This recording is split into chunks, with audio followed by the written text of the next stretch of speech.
Why is it not? It says, oh, maybe it's working now. Are we good on YouTube? Hello, YouTube.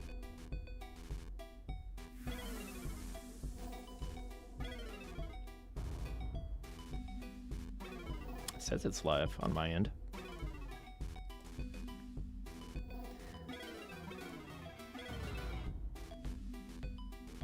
Oh, it did start. That was weird. I literally just had to open the tab and it started. Yeah, let me know if it goes down again, but that was weird.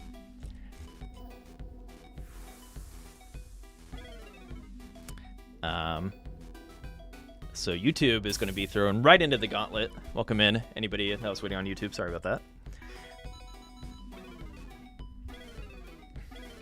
We have a match between Huffaluffagus, who is a multi-time CTWC top 4 finalist, also won the Honda Fan Cup in terms of Tetris Effect Connected. Great player all around, also just a great gamer. Huffaluffagus can throw down in Overwatch and what other games? I'm sure I'm missing some. Anybody else here play games with Huffaluffagus? And then, yes, SuperShocky on the right is our Tetris Effect Connected World Championship 2023 winner. In order to win that tournament, you have to be well-suited in all of the game modes available on Tetris Effect. So they are very strong in Classic and Modern Tetris. So welcome in SuperShock here on the right, bringing it to Huff. SuperShock is hyper tapping on a Nintendo Switch currently, and Huffaluffagus is using a OG NES controller with an adapter, I believe, on their PC, so that they can properly roll. And yeah, one thing to note, we haven't got to see it too much because it's really hard to force T-spins in Classic Score Attack, but there is a T-spin bonus for tonight's tournament. If you score a T-spin double, it is worth just as much as a Tetris.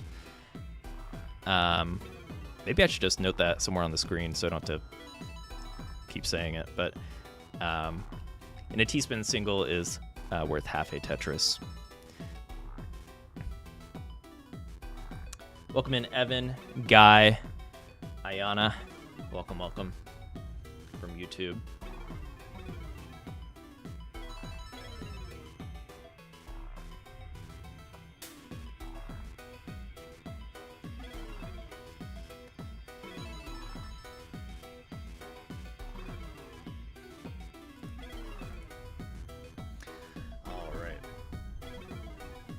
So Huffaluffagus with a pretty strong lead on 18.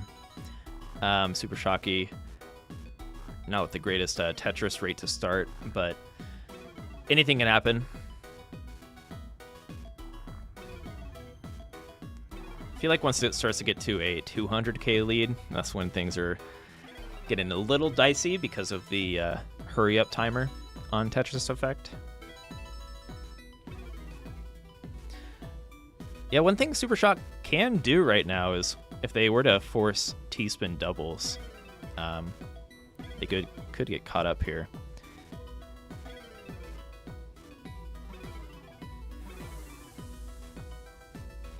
But that will likely come with other issues.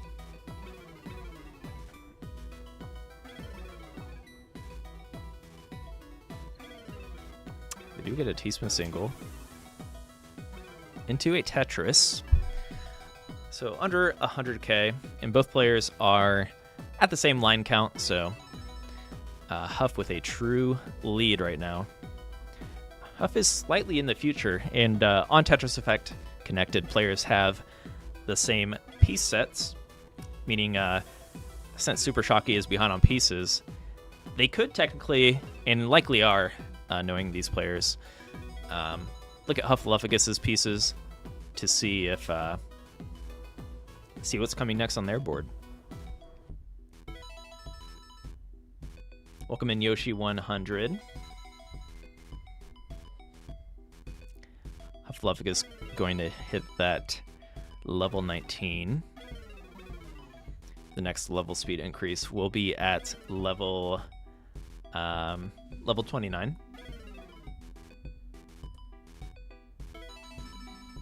Is that Pumpy again? I've often been mistaken for Pumpy. Do I sound like Pumpy? I also kind of look like Pumpy. Somebody came up to me at the last CTWC and asked if I was Pumpy Heart. Or they wanted to take a picture with me because they thought I was Pumpy Heart. That was hilarious.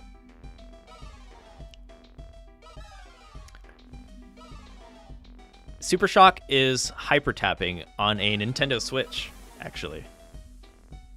I think they're using Joy-Cons? Or I'm sorry, I think they're using a Pro Controller. Shocky can maybe confirm in chat following.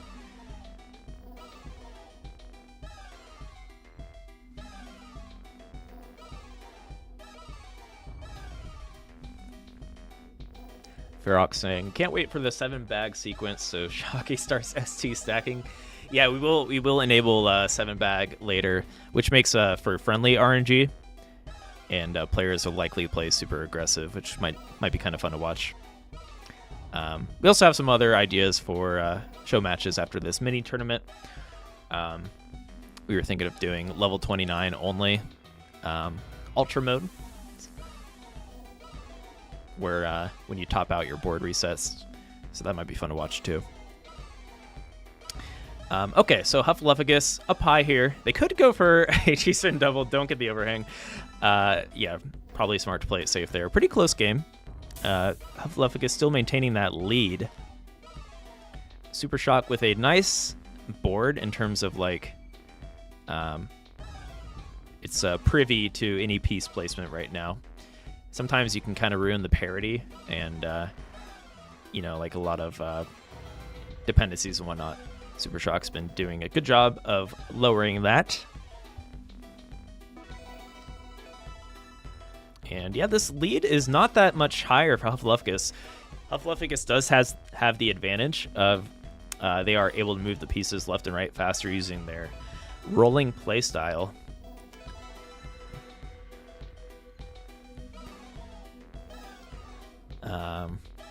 So Shock is going to want to, or Shocky is going to want to get caught up as soon as possible before level 29.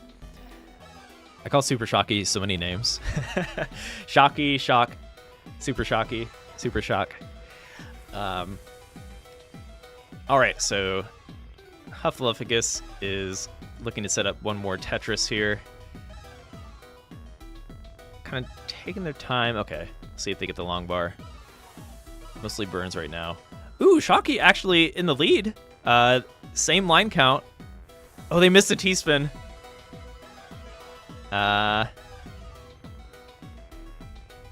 See how Huff can do here.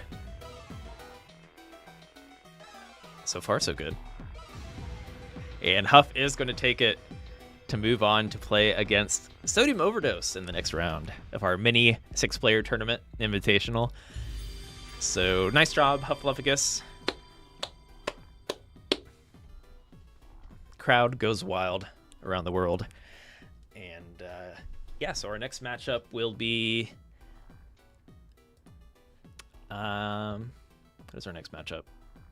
Blue Scuti versus Somalian is coming up next. So yes, we did have a late start here on YouTube, so welcome in any new viewers. We are having a community showcase with some of the greats here.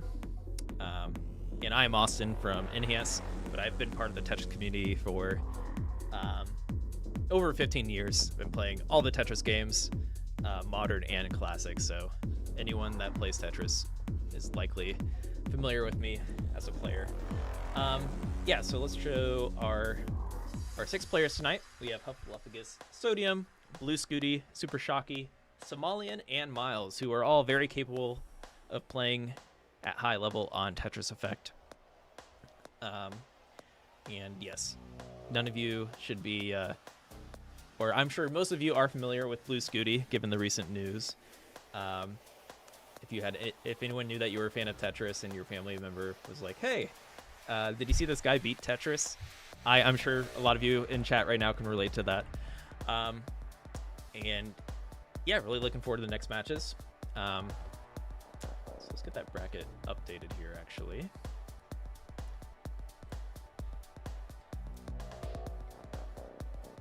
So, Huff moving on to play Sodium.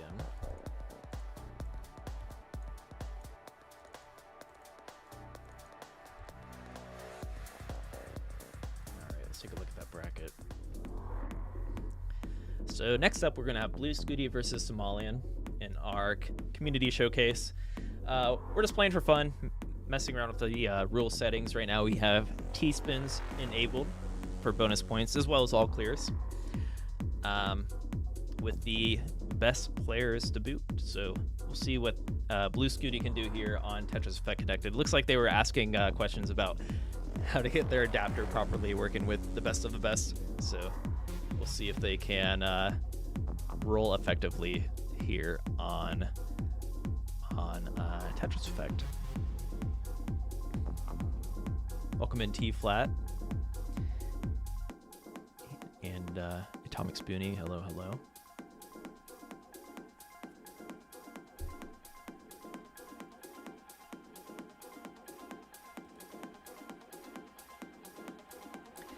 Yes, so the person that was asking about Pumpy Heart earlier. Can you mistake me for Pumpy Heart? It's a little close, but yeah, somebody came up to me asking to take a photo with me because they thought I was Pumpy Heart. Oh, it looks like Somalian is in the lobby here.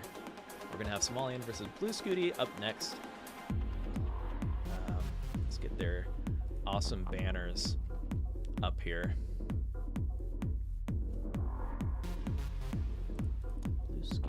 Versus Somalian.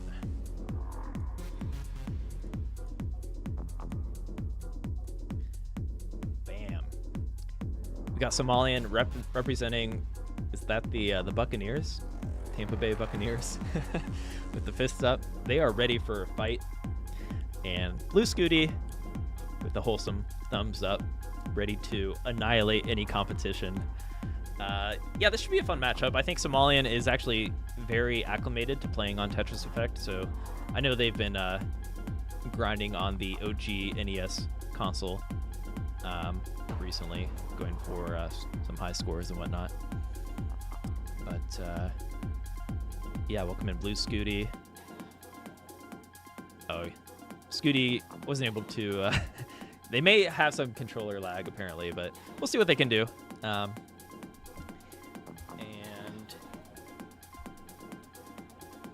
You know what, Scuti? Yeah, if you need help between the matches, definitely ask Huff or SuperShocky in the chat, and perhaps they can help you out. But nothing's on the line here. We're just having some fun.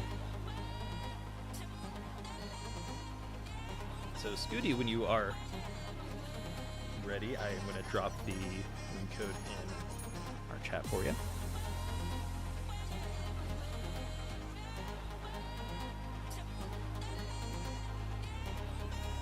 Good luck and have fun. I agree. How do I join?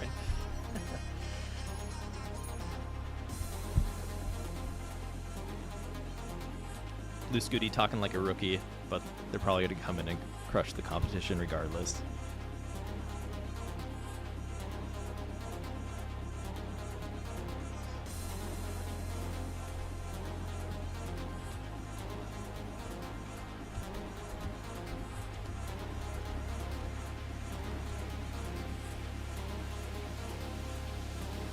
Scuti, I give you some instructions in the Discord. And yeah, the winner goes up to play against the one and only Miles. Miles the Great. They recently got second place in the Texas Regional, which was a lot of fun to watch. And yeah, I'm sure we're about to have a powerhouse top four here.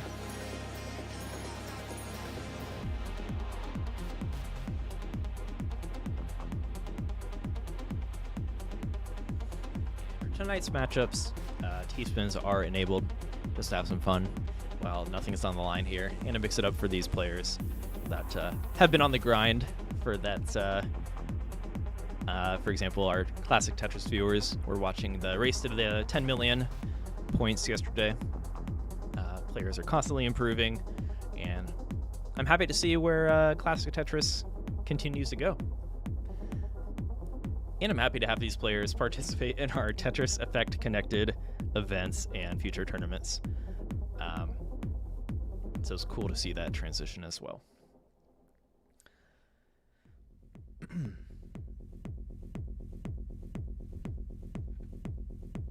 right, looks like Blue Scuti is just getting some things set up, and then we will hop into our next match. Where were you when Blue Scuti crashed the game? I was watching it on YouTube.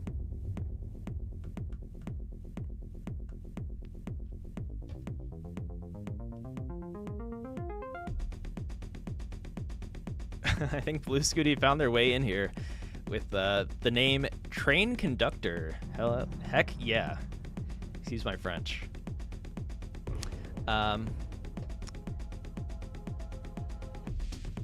All right. So once Scuti is ready, we're going to hop into it. We're going to hop into Somalian versus Blue Scuti.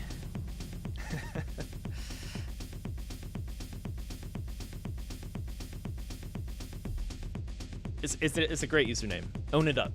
I think it's awesome. I'm in a similar boat where I use the username Beast and Shen. I think Shen was a character from the book Ender's Game. And whenever I try to change my username, people still call me Shen, so I just stick with it. All right, looks like the players are hopping in here. We have Blue Scuti on the left here as Train Conductor. We'll get their camera up here in a moment.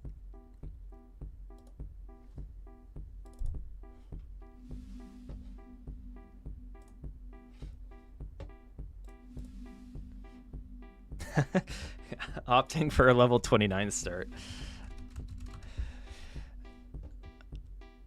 I don't know, Somalian, Somalian up for that challenge, I wonder. I think later tonight we'll do some 29 only shenanigans. That might be kind of fun to watch. If we have some time after our mini tournament here.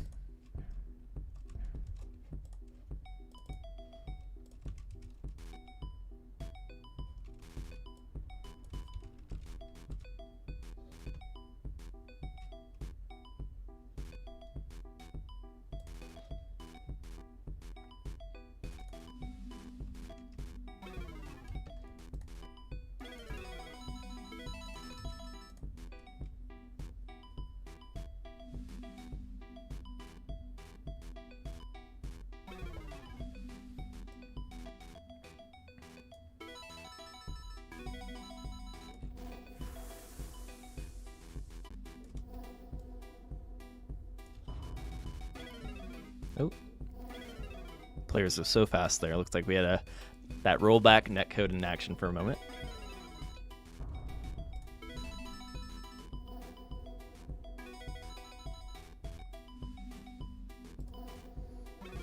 All right, there we go. We got Blue Scuti on the left and Somalian on the right. And yeah, Blue Scuti is pretty much brand new to playing on Tetris Effect here, so we'll see if they can adapt and overcome quite quickly. And actually, their control looks pretty good right now. Not gonna lie. So Somalian, you're gonna want to take out Blue Scuti as soon as possible before they get acclimated here. Yes, and to reiterate, we do have T-spins enabled for score bonuses, because why not? We're just having fun on Tetris Effect. Yes, let's go Train Conductor on the move.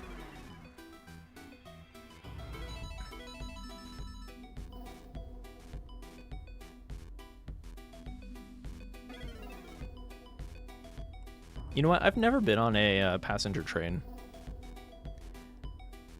Not even like Amtrak. Plan to use Trans Canada at some point, but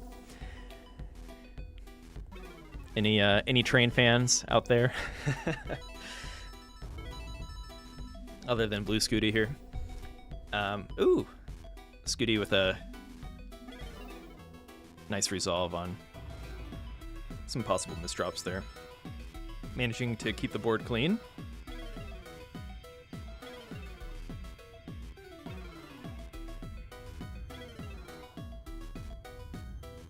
Yes, let's go Scuti. Welcome in Nima.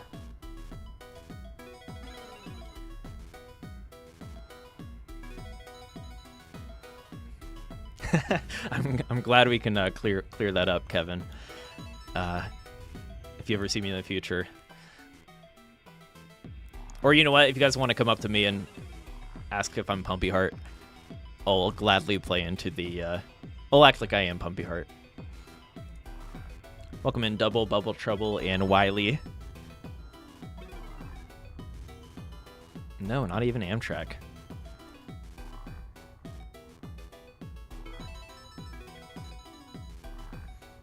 Yes, Tetris Effect soundtrack goes hard.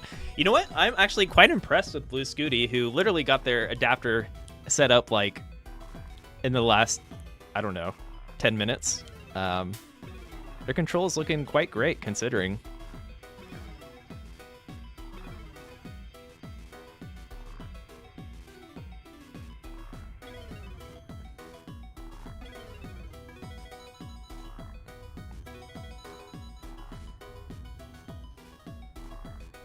Go Scuti! Blue Scuti's grandpa in the chat. Welcome in. Only been on trains to get around South Korea. I'd love to go to South Korea. I'm a big StarCraft fan, which they have some massive StarCraft tournaments in Korea.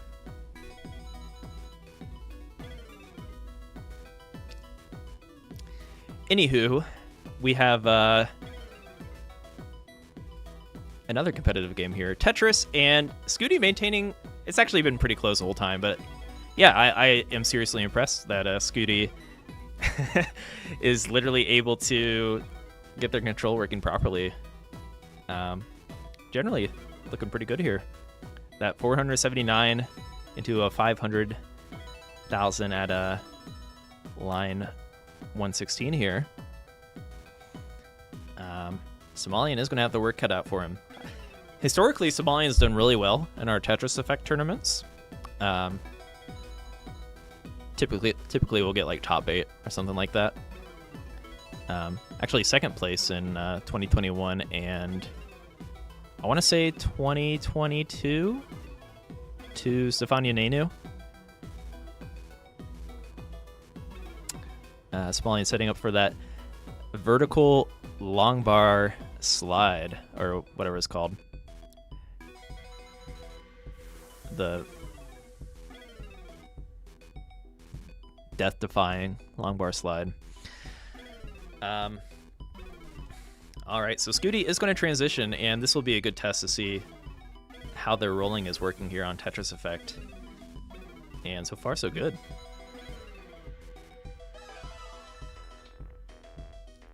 And that's crazy that Scuti can just pick up the adapter, say that it's that was giving him issues, and now their control looks perfect. Color me impressed. All right, so our train conductor here on the left is behind by a little bit, but yeah, only one Tetris will be the differential here. So we'll have some back and forth. Keep in mind that T-spins are enabled as well. Of course, it's going to be pretty hard to force a T-spin with classic RNG here, but we'll see if that comes into play during like down stacking or setting up tucks on the right here, or spins. Come on, Scuti. Welcome in G-Tag to YouTube. And anybody on YouTube, welcome in.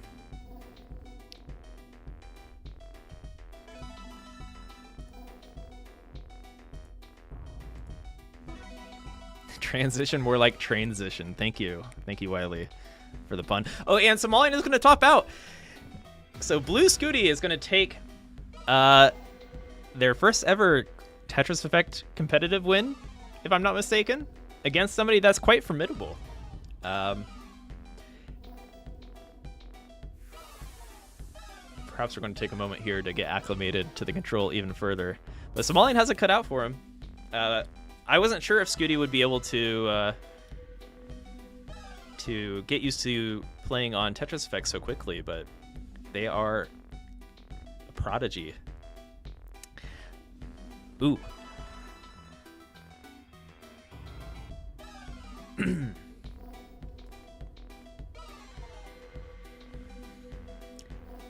GG's all around. I concur. We even got a GG in all caps from Mr. Giant Hamster.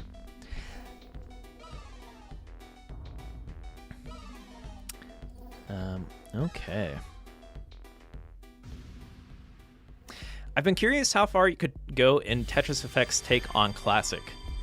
Yeah, I don't know if anyone's really pushed it like they have in, the OG NES version. I wonder if you could anyone crash Tetris Effect? I have a feeling that it would go a lot farther, but I could be wrong. What happens when you max out the levels, for example? Who knows? Maybe Green Tea knows.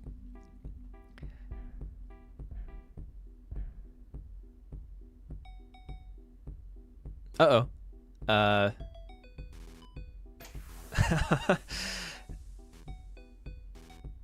Scuti with must have not been there for the start of that match.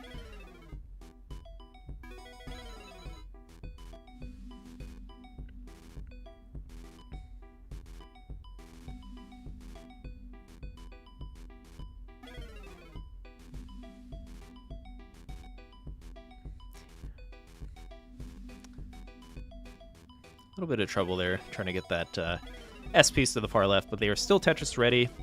Probably gonna look for good idea with that burn. Any times that you can take line clears where you maintain that open Tetris well, that is ideal. So nice finds by Scuti. And there it is, Tetris for Blue Scuti. I have an S. If I had a Tetris cartridge, I would totally play this. Yeah, it's definitely an experience playing. There's something about playing on the OG hardware that's hard to beat, and there's a reason that the community stuck with it. But yeah, even if you're like brand new to Classic or just trying to dabble in it, Tetris Effect Connected is a great way to do that as well. And there are Classic Score Attack tournaments if you're looking to dabble or hang out in the enhanced community.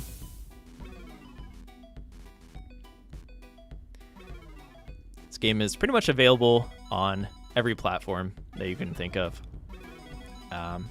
Maybe not every platform. We're not available on the like Atari Jaguar or anything like that. Not yet, at least. But we're available on PlayStation, Xbox, PC, Amazon Luna, MetaQuest. We're out there. Hard to miss.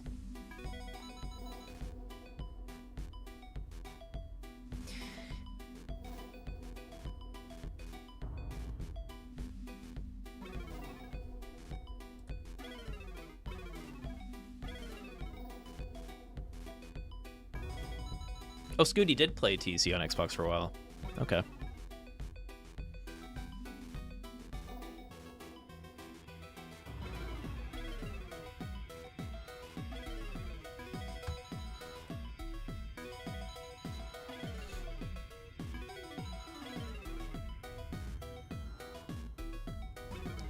Scuti is 100% playing this like it's modern, placing everything on the sides. Yeah, I guess... I don't know if they are trying to go for those T-spin doubles.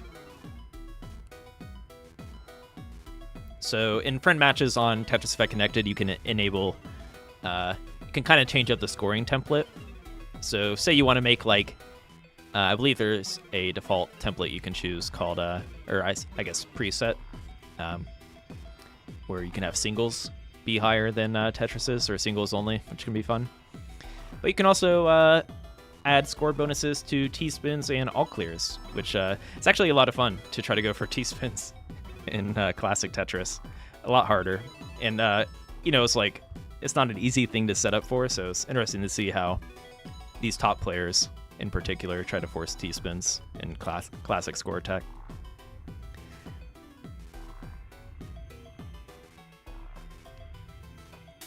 Interesting setups from Somalian. You love to see it.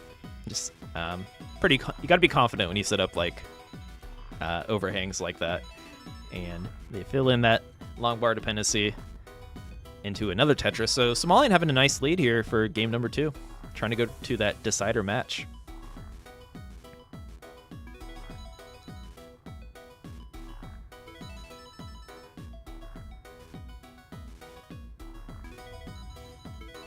Oh, that's an interesting idea from Nima in the Twitch chat. It'd be fun to have a mode where the where the game instantly halts if your Tetris rate falls too low. That sounds brutal. Does anybody else have any ideas for Tetris Effect custom game modes?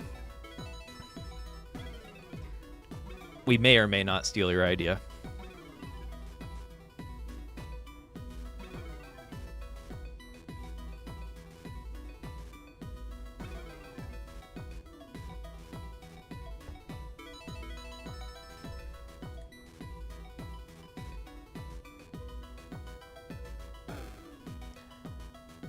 Dozer from YouTube saying, I play a whole lot of Tetris on PC/mobile, but something about playing on an NES controller makes it so much more fun.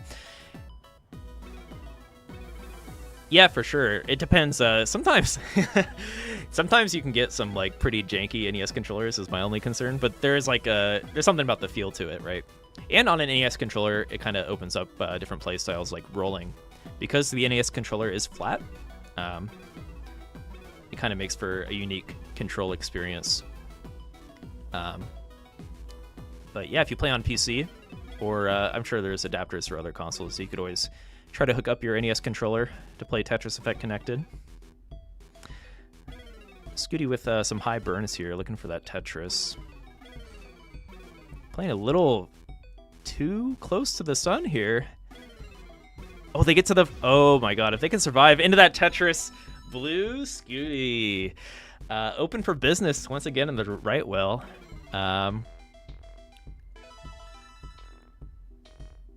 So they kind of just have to keep their cool from here.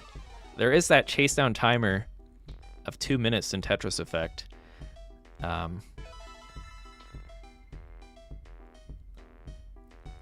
just 7,000 points will do it, and Blue Scuti would be good to go on to the next round.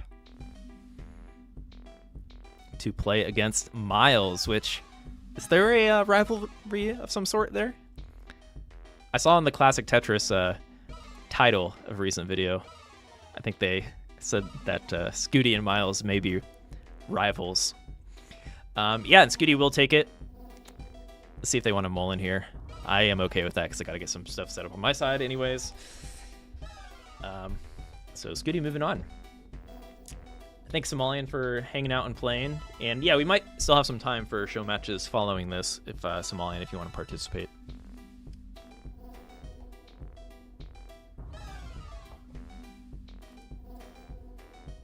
Welcome in, Shompy.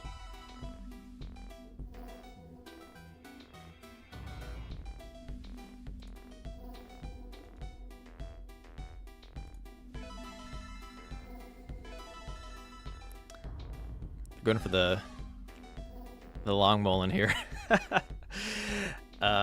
Mullen referring to, so it's referred to when a match is technically over, but players keep playing for like a high score or something.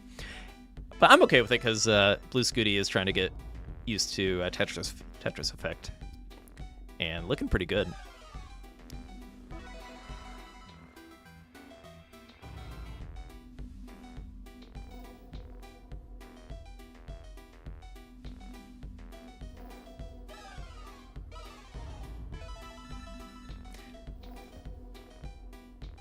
Matthew hoping that Blue Scuti doesn't crash the train here. Hits a Tetris. Looking like we might be able to see some 29 play here from Scuti.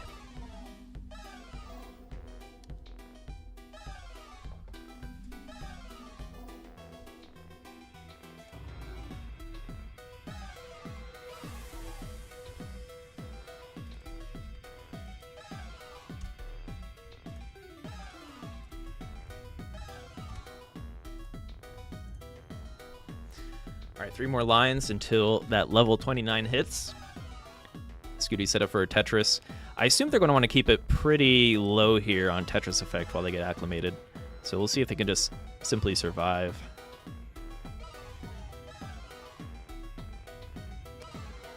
All right, Scuti, you're crazy. I don't know how Scuti can get so used to Tetris Effect so quickly.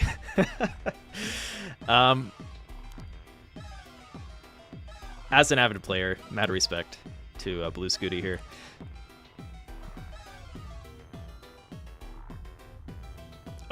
Oh, can they get to the far? Oh, they missed the long bar. All right, good try there from our train conductor, Blue Scuti. Moving on to the next round to play against the one and only TikTok star, Miles the Great, coming up next. Or actually, that'll be after our next matchup, which is Huffaluffagus versus Sodium Overdose. Coming up next. Sodium managed to get to second place in our TECWC 2023 Classic Score Attack Tournament. So they are no slouch here on Tetris Effect. And I believe they won the Boston Tea Parody CTWC regional event.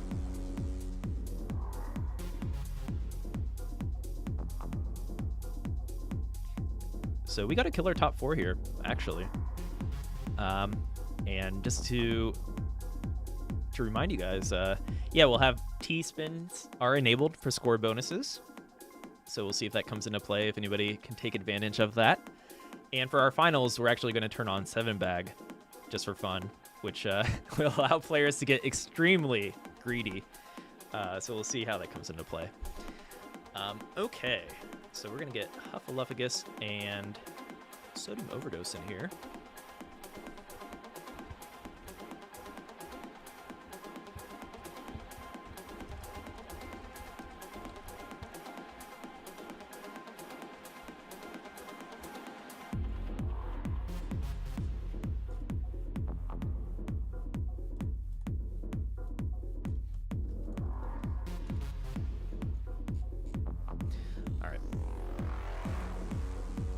What's the difference between this and NES Tetris? Not a whole lot. I guess a lot of it comes down to like just preference for the TV and the old console, pretty much. It's a very faithful recreation of the classic NES mode in a modern sense. So something really nice about Tetris Effect Connected is if you are newer or like trying to get into classic, it's actually a great intro game to do that, coupled with, of course, the well-known single-player mode available in Tetris Effect, the journey mode, but and there's other more modern variants that we play all the time on the enhanced server. Blue Scuti, you are you are up next, by the way, or not in the next match, but you're on deck. I see you're waiting eagerly here in the room. You're welcome to stay in and spectate, though, if you want to drop some emojis. Okay.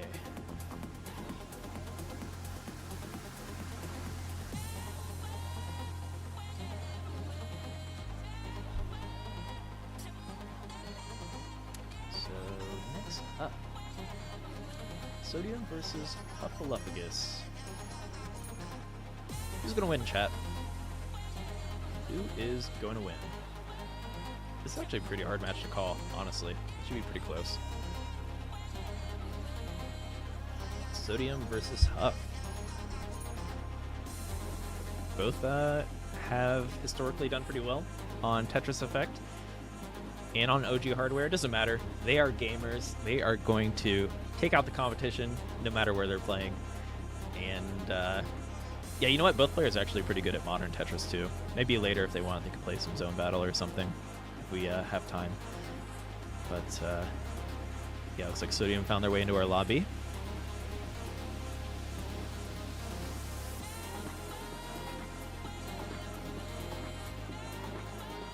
Scott Jones calling Huff for the victory. Yes, we've got a lot of Scuti fans on our YouTube. Blue Scuti will be up next against Miles the Great. Look at that bracket again. There's your top 4. Blue Scuti versus Miles, and Sodium versus Huff. It's going to be a fun top 4 here. Oh, it looks like our players are ready to go. So we are about to hop into it. Sodium versus Hufflepugus.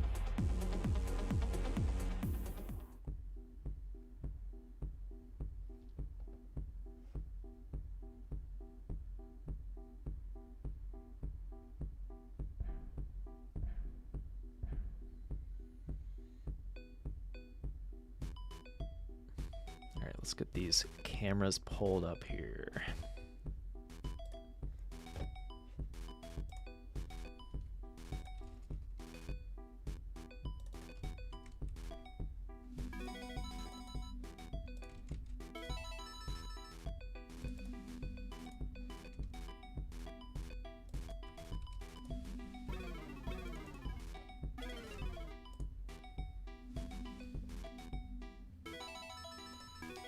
Oh, shoutouts to Sodium rocking the Tetris Effect World Championship t-shirt. You weren't a fan. I'm now biased in terms of commentary. If you want a biased commentary, just wear anything TECWC related. Just a note for the future. Okay. Oh, Sodium going for the T-spin doubles. So we like I said, the players wanted to do something fun, and maybe I wanted to do something fun as well. So for today, we have T-spin doubles are, they score just as much as a Tetris, and a T-spin single scores as much as half of a Tetris. So, yeah, Sodium's actually a very competent modern Tetris player as well. So we'll see if they can fish out these T-spin doubles. That might be kind of fun to watch, actually. So be on the lookout for that. Whereas Hufflepugus is going for a more traditional right well, which is probably the smart move. Actually, it's evened up, so you guys do what you want to do. I'm all for it.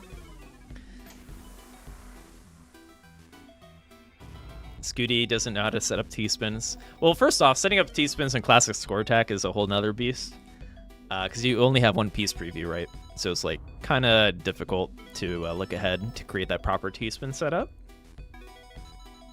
Either way, Sodium's going for it. And like, you don't know if you're going to even get the T piece. You're just setting up a dependency still. So, with that being said, though, if you get lucky, like, technically you can be twice as efficient if you go for T-spin doubles, at least here in this friendly match. Okay, well, Hufflepugus is keeping it cool, setting up for this top burn here. Oh, okay, clearing that out sooner than later. Looks like they had a double flip into a Tetris. So pretty even matchup.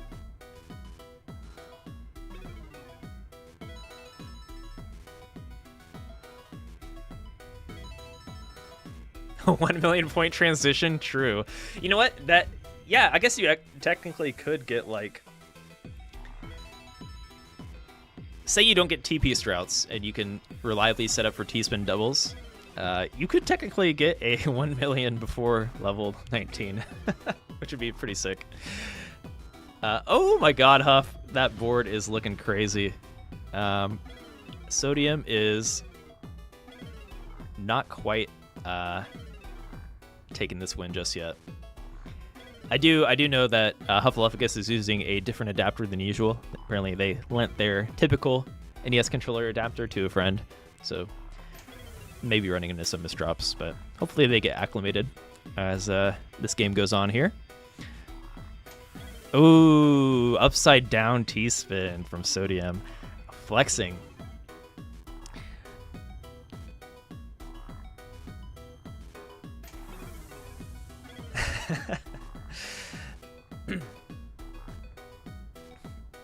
Sodium, you didn't have to do your friend like that.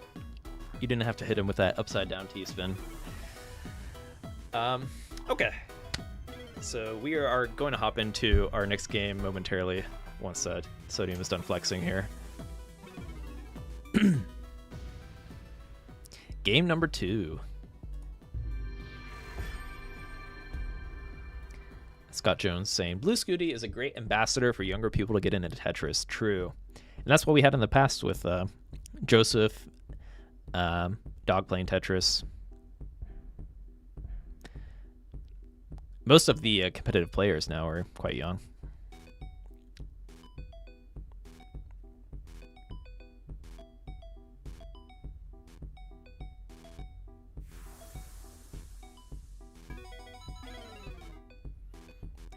Sodium forcing these T-spins, and it's going to pay off.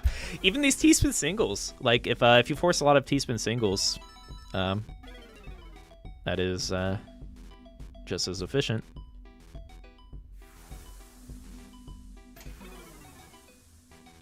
But like I said, it's going to be pretty risky to go for here on the classic RNG. Looks like Huff is taking note of Sodium's play here and forcing a T-spin. Here's the thing, though. Yeah, it kind of leads to messy boards. I'd say messier than when you don't get that long bar dependency on the right. I think the key would be not to coach these amazing players or anything, but probably want to set up T-spins on the very right side of your board.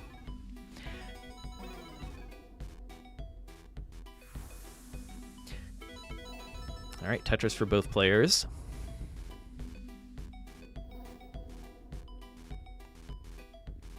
I would love to be a Tetris coach.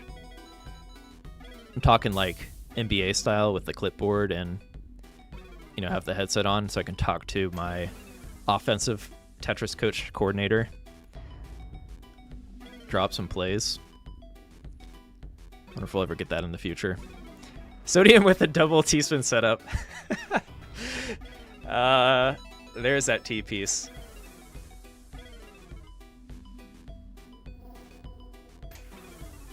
This is fun to watch.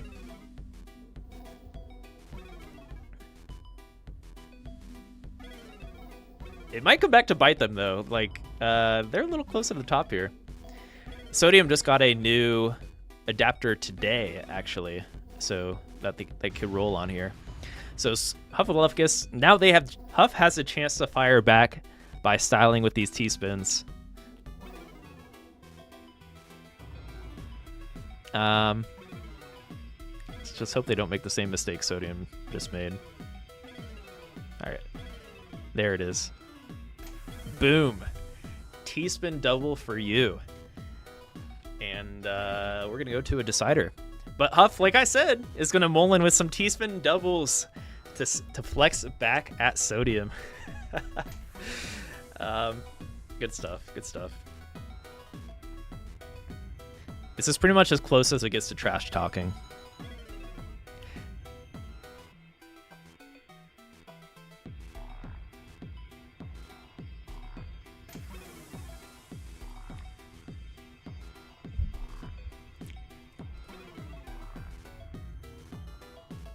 Commodore Friday.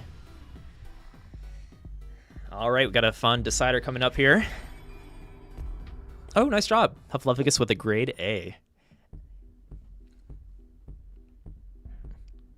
Has anyone ever got an SS grade on their grade card in academics?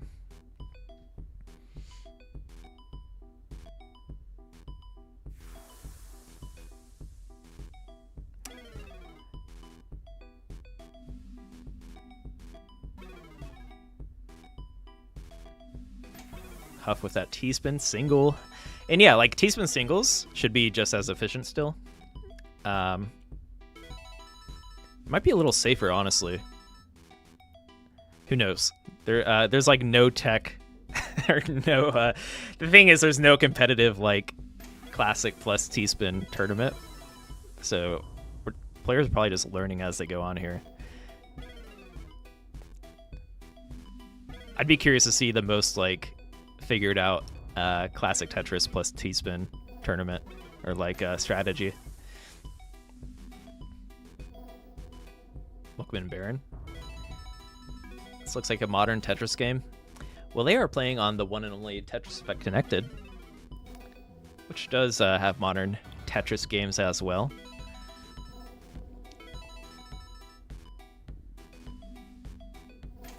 Or modes, rather. I'm a huge...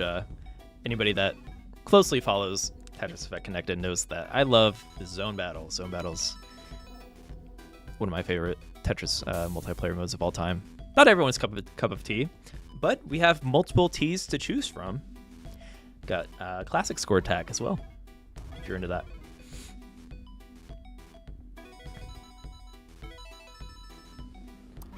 Multiple teas to choose from, designed by Green Tea. And Sodium setting up for a T-spin double on the far right, taken after my coaching here.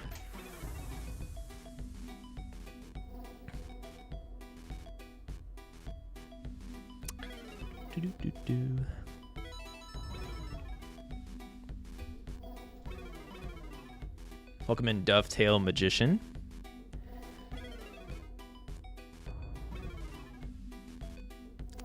Yes, Montrix, try out the classic mode. Classic mode is fun. Tetris Effect, you can play it. I don't know if you have a PS Plus. The question was, can you play Tetris Effect for free? If you have like I think PlayStation Plus or I believe we're on Amazon Luna. We don't have very many like hardcore players there, but if you're into cloud gaming. Still not free, I guess you need to have a subscription, but we are in a few subscription services.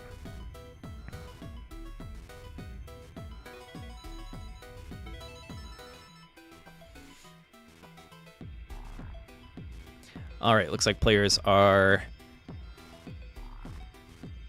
kind of cleaned up a little bit in terms of like getting acclimated here. Sodium's still forcing these T-spin doubles, and it's going to pay off.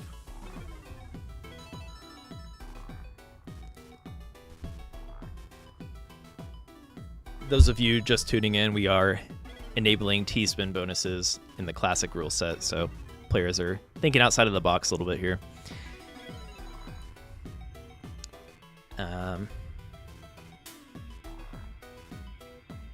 Ooh, nice setup from Sodium. They're actually kind of starting to pay off here.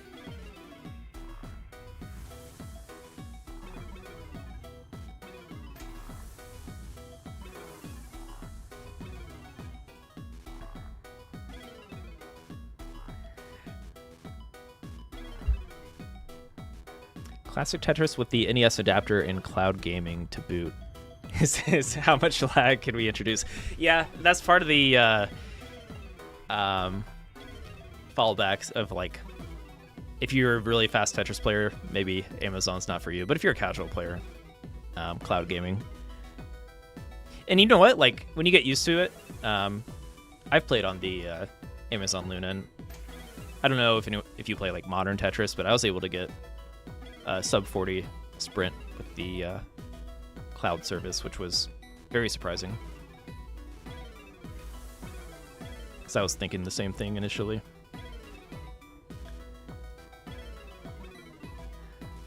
Sodium set up for a Tetris.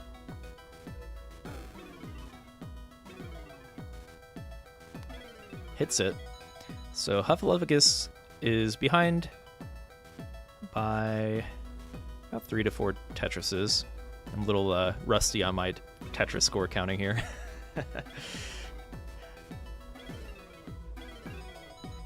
Or 3 to 4 T-spin doubles.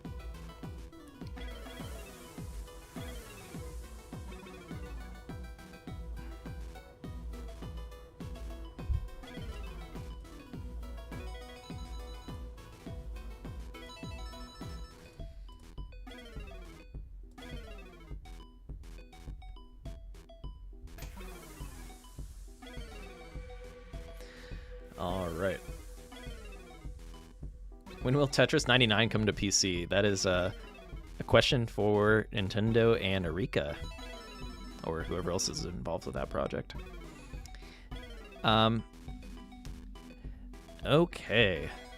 Sodium with a Tetris, Huff with a Tetris to fire back. Huff still a little bit behind here as things get a little spicy with level 19 speeds. Players might be a little less confident trying to set up for some cheeky T-spin double setups while we have T-spin bonuses enabled.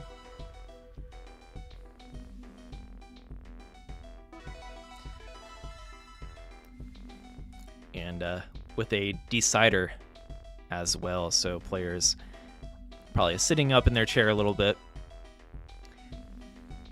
You know I would. All right, Sodium burning to be Tetris ready. Hits a Tetris. Pretty similar line count. Oh, Sodium setting up for that T-spin single. Doesn't get it. Oh, they can set up for another one here. T-spin double. Are they going to get the T-piece? Nope. Another one. Where's that T-piece? Oh my god. T-piece droughts are like hard to watch. Both players are getting up high here. They just need to turn on survival mode. Looks like Sodium has... Oh, they got perfect pieces there. I was going to say they had a messier board, but great pieces to make up for it. Huff is getting up high as well. Both players are rolling, using the rolling technique with their NES controllers. And Sodium manages to bring it all the way down. Is Tetris ready? Boom! Tetris for Sodium Overdose. Huffaluffagus finally looking to clean it up just a bit, and they are now Tetris ready. Tetris for Huff. Sodium has to take some burns here. Are they going to set up? Oh, they did go for the T-spin double when they finally got the T-piece.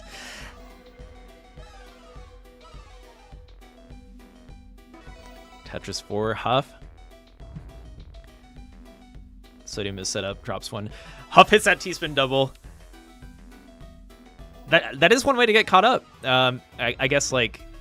Oh my god, that spin was ridiculous from Huffaluffagus. Into a Tetris, hopefully. Very nice. Simul Tetris. Sodium barely behind. It looks like it might come down to post-29 play here. And we'll see. We do have a line cap at level 41.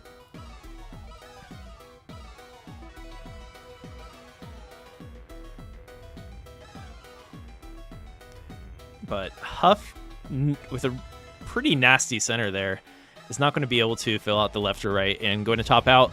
So Sodium Overdose just needs 20,000 points. Can they get something to the far right here? They need a long... Oh. No. Okay. Oh. It's a few more. Ooh, Sodium Overdose will move on to the finals against the winner of Blue Scuti and Miles. So GG, that was a great game. Ooh, the T-spin double.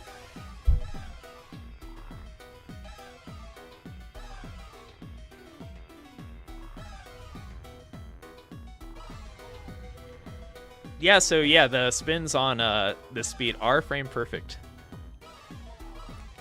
So definitely flexing. They missed the other one. All right. GG. That was fun. What a match. Next up, we are going to have Blue Scuti versus Miles. So Huffaluffagus, stick around if you want to play a show match. We're going to be able to have time for a few after this tournament wraps up here. But yeah, thanks for participating, and we'll have more of these in the future, more than likely. GG's. All right, let's take a look at that bracket. Oh, let's get that bracket updated as well. So Huff takes a 2-1. Or, I'm sorry, Sodium takes a 2-1 lead over Fluffagus.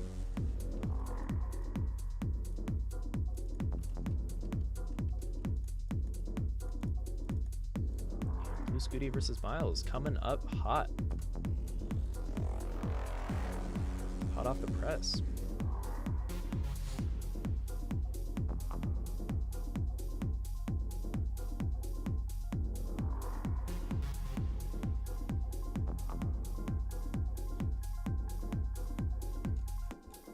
And bloop.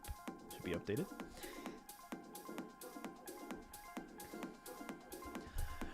All right, Blue Scuti versus Miles.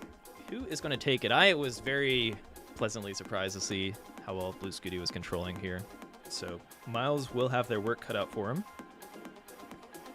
if they want to make it to the finals, which for the finals, we're going to enable 7-bag, which means that the RNG will be a lot friendlier than usual, which means players can play super aggressive in our grand final matchup. So the winner will have the pleasure of getting as many long bars and T-pieces as they can.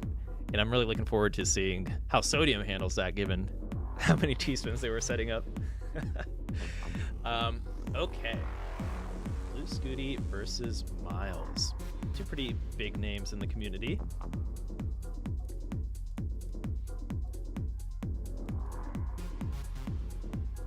Maybe a mild rivalry here as well. Blue Scuti, Miles, you can confirm in the chat if that is true. If you guys have any beef.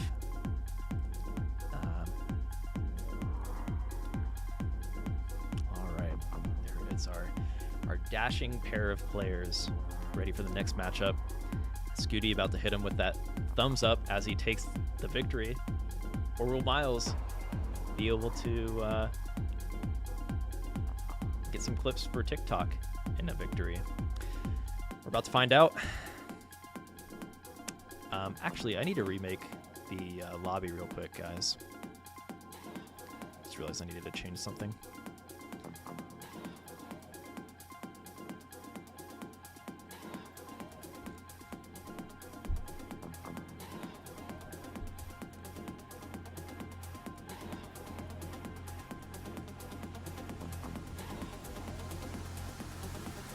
Okay. Get a new lobby, I'll send you guys the code.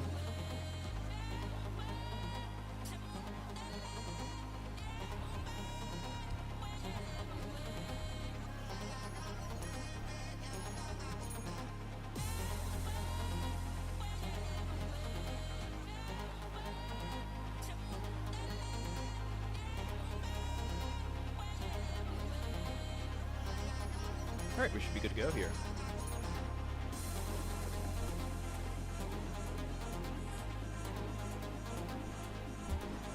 And for those of you just tuning in, I am not Pumpy Heart. I am Austin, community developer at Enhance. Been in the community for quite a while. Familiar with these players, competitor as well. So yeah, just showcasing Tetris Effect connected here with these amazing players that have been doing awesome things with the game, and planning to do more of these in the future.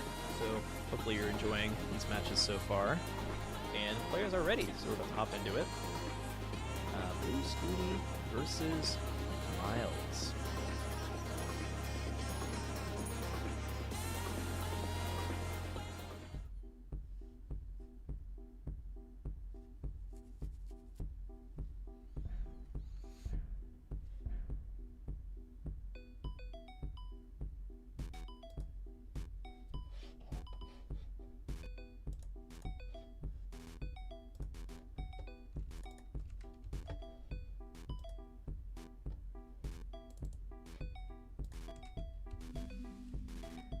Blue Scuti, of course, is our train conductor here on the right, and Miles is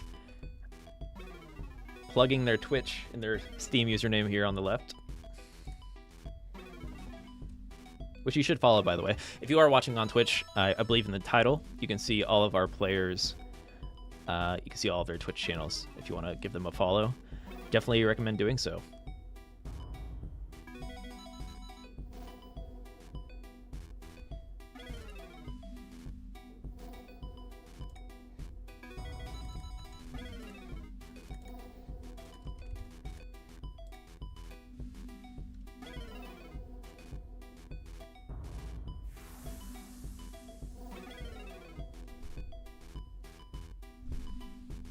Uh-oh, Blue Scuti is a little high here.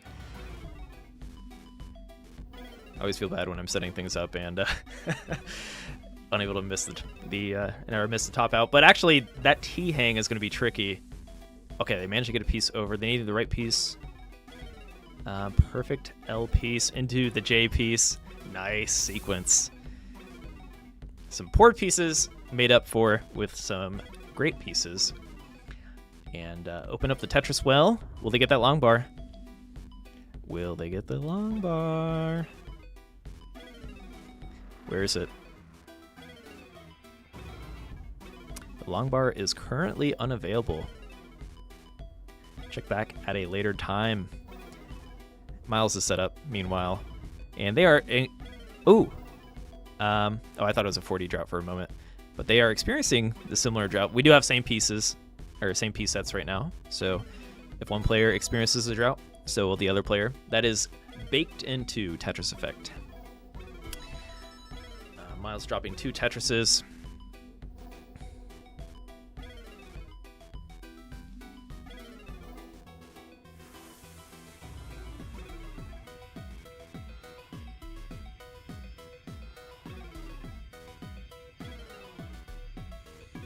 Alright, Tetris for Blue Scuti.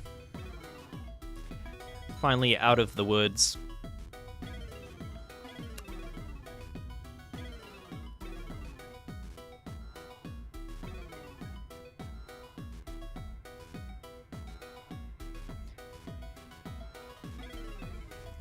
Miles keeping it clean with his right well.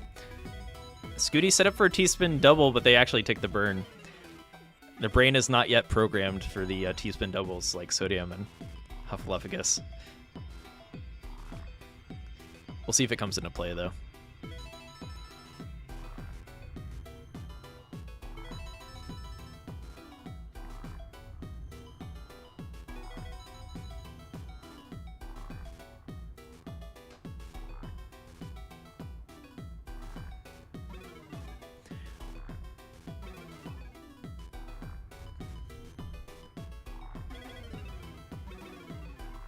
Hose from YouTube chat asking, do these pros earn enough money to support themselves in this sport? It probably depends on the player. Scuti is a young buck, so I don't think they need to pay any rent or anything like that.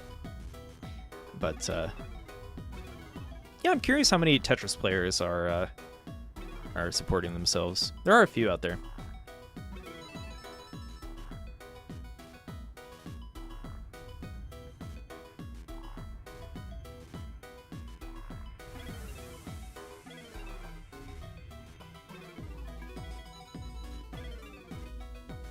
Wumbo ties from the modern Tetris community.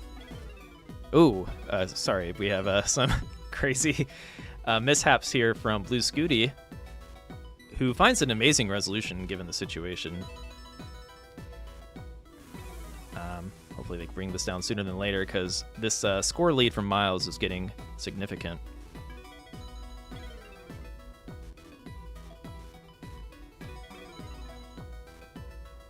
But Blue Scuti showing that they are able to play past 19 and past 29. So there's plenty of runway to get caught up here.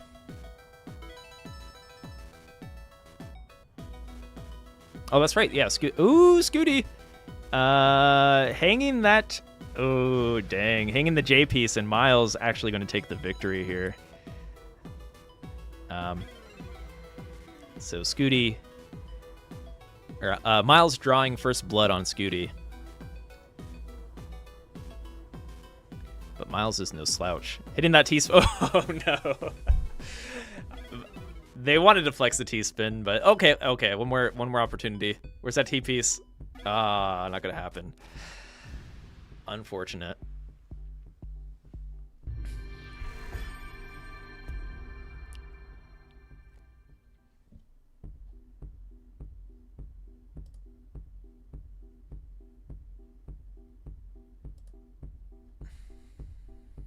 All right, Scuti on the right here.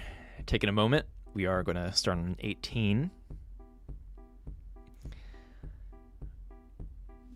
Nothing wrong with taking a moment to catch your breath.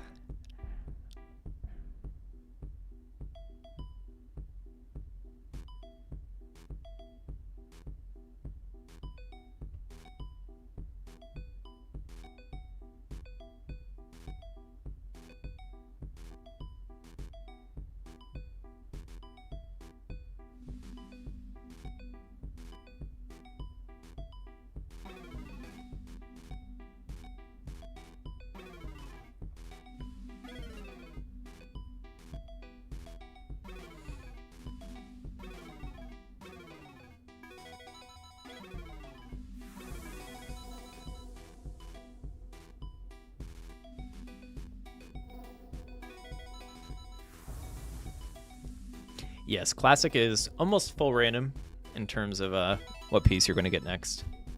There are some rules against like one piece occurring too much, like 4 and 5 pieces. And the start of the match also can kind of vary. I don't know the exact specifics, but I'm sure some members in the chat may know more about that. For the grand finals, however, we're going to have a bit of fun and turn on 7-bag RNG, which is like modern Tetris randomness, which should allow players to get super aggressive. So we're going to see a ton of Tetrises and a ton of T-spins. It should be fun, because right now we have T-spin bonuses enabled, because why not?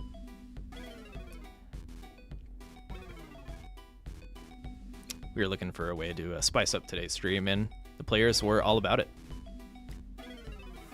Enabling T-spins and all clears. If someone all clears their board, there's a score bonus to that. I would love to see that come into play.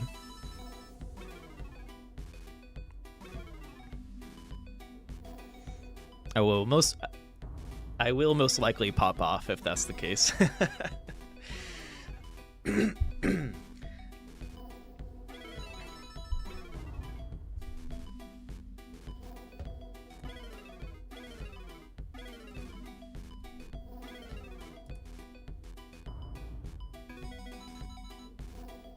Miles is a Scuti slayer. Is this true? Not just yet. Maybe in other events.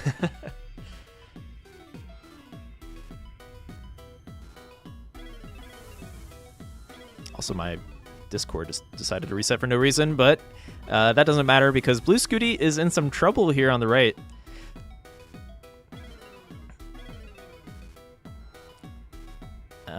Oh my goodness. Can Scuti get out of this? Oh! Okay. It's nerve-wracking. Getting okay pieces. Okay. A little more breathing room, but still not comfortable. A lot of on-the-fly thinking here when you're not on that right well, which is what players are most acclimated to and know the most solutions to. But nevertheless, Scuti survives.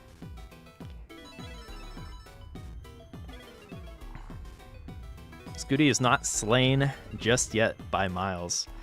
And still a lot of runway here. But yeah, Scuti is going to want to score some Tetrises here to get caught up. And there are 2 lined up for Scuti. Boom, boom. Tetris, Tetris for you. And Miles dropping 2 of their own back-to-back. So yeah, these players are on same piece sets, so I assume that Miles just ran into the pieces that Blue Scuti had. Because Blue Scuti's playing a little higher on their board, so they're probably playing a little bit from the future in terms of the pieces that they have.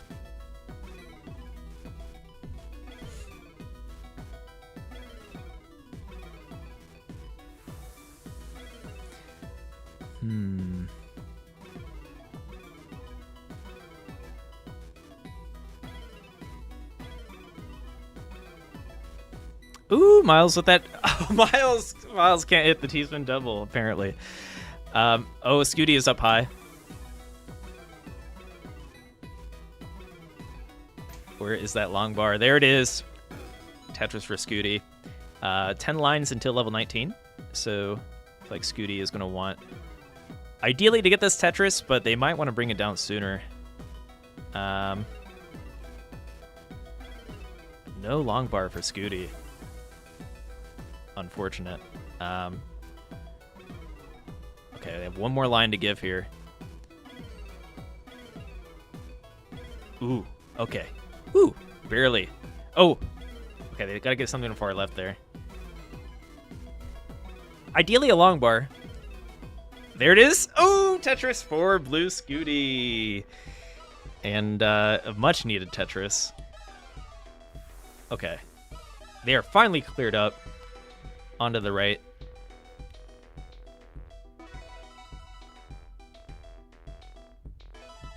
Back into a messier board, but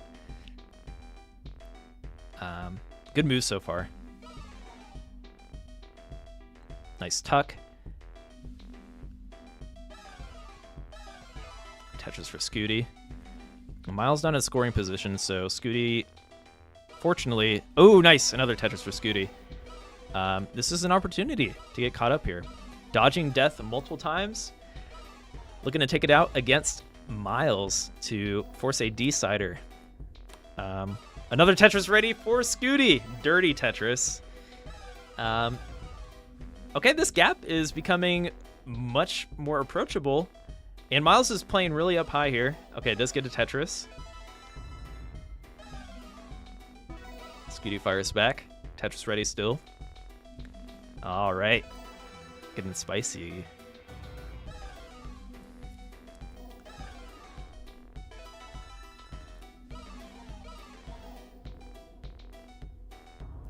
All right, Scuti. He needs to get Tetris ready here. And boom, Tetris for Blue Scuti. Both players kind of seeming to find their rhythm. Hopefully it's not too little too late here for Blue Scuti, as we all want to see a nice decider against these Tetris Titans. Ooh, okay. That was a questionable board, but fortunately Scuti got that long bar to bring it down sooner than later. Not Tetris ready though, so okay. A good long bar. They need something flat here. Yeah, there we go. Oh, that hang on the long bar is brutal. Not looking good for Blue Scuti.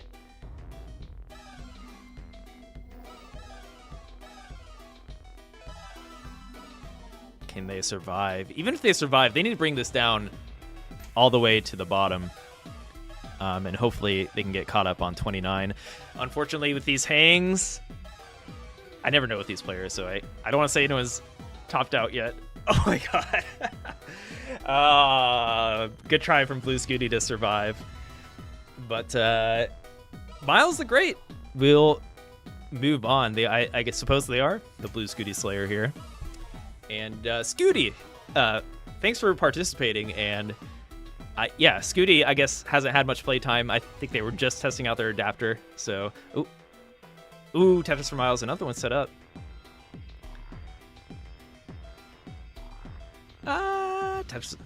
Miles is going to top out.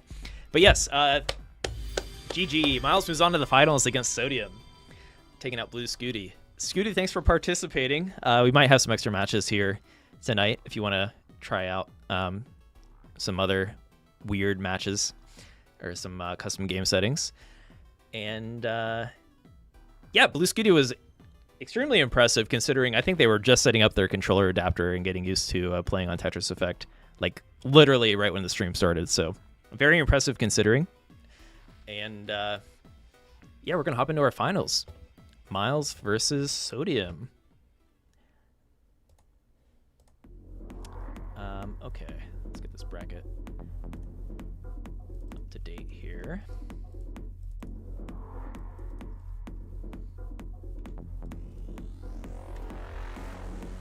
And yes, we were talking about it this stream, but I told the players that for the finals, we will enable 7-bag. What does that mean? It's a very nerdy Tetris term. So what it means is that the RNG in this final round will be heavily improved. Within every 7 pieces, aside from or not every 7 pieces, I guess 13 to 14 pieces, you're bound to get a long bar or a T piece. So if these players are playing super aggressive, they can continually get these long bars and T pieces, which will allow for some killer high scores. So we'll see how long these players can play with 7-bag on. It pretty much eliminates droughts too, which I know is part of the fun of Classic, but we're mixing it up here, and I think it's nice. While there's no prizes tonight, the players were keen to try some different things, and it should be a lot of fun. And I know Sodium in particular was looking forward to this 7-bag setup, as well as Miles. So they fought for it, and they are here, ready to show us what's up. The bracket didn't update. Sorry. Let's get that. Okay, it should be showing correctly now.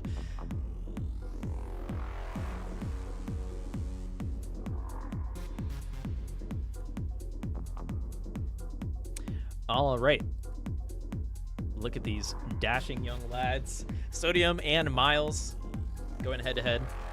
Sodium, he did pretty well recently. He was taken out to competition in the Boston Tea parody tournament, I believe. Sodium took first place. And Miles also got second place at the Texas regional, right? I always forget the actual name. Heart of Texas or something like that. Yes, Sodium is an all-rounder. They're very capable at modern Tetris. So is Miles, actually. So we'll see if they can force these T-spin doubles, which have bonuses right now. So it should be a lot of fun.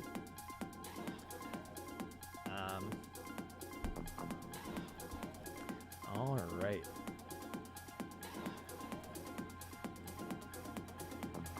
Welcome in, Mambo Noob, named guy.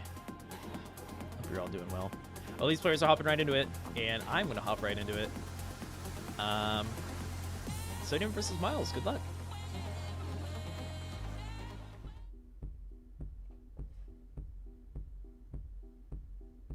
Oh, wait, shoot. Hold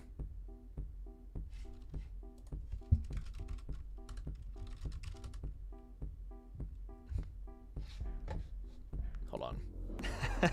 I need to enable 7-bag, so...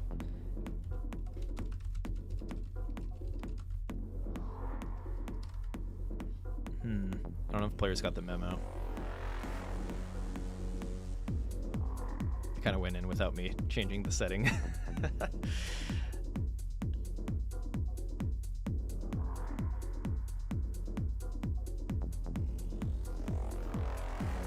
I have to alt F4 on them? I might have to. They're in gamer mode. They probably turned off my commentary because they don't want to hear me talk.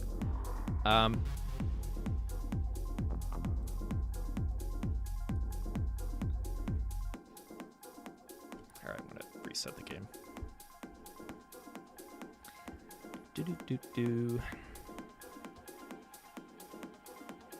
That's how you know the players are dialed in.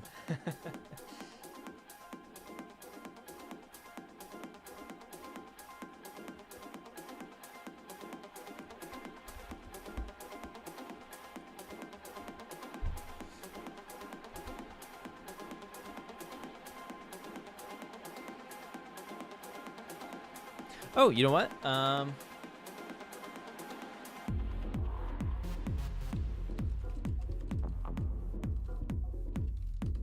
think Shocky will be joining us for our finals for commentary, which would be nice. We'll get Shocky in here. It's kind of good that we reset the match anyways.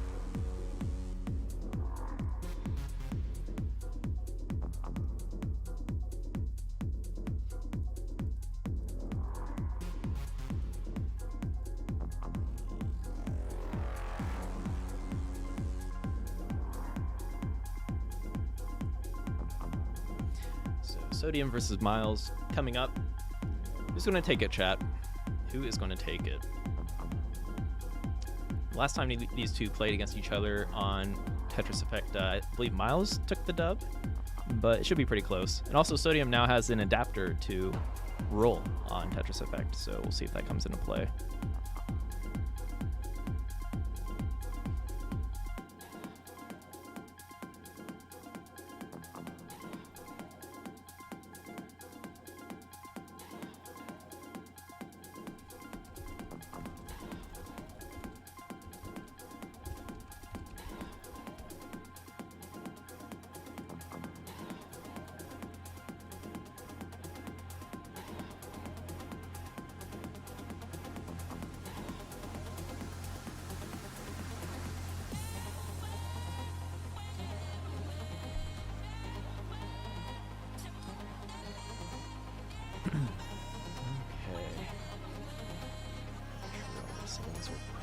Here. Reset the game.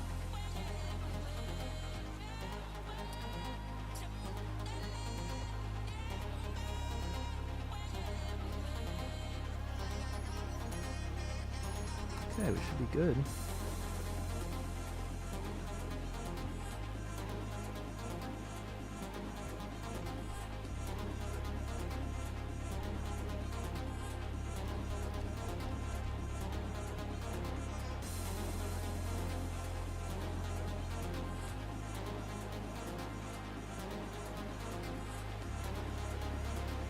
Players are hopping in, and Shocky should be hopping in on the mic here in just a moment.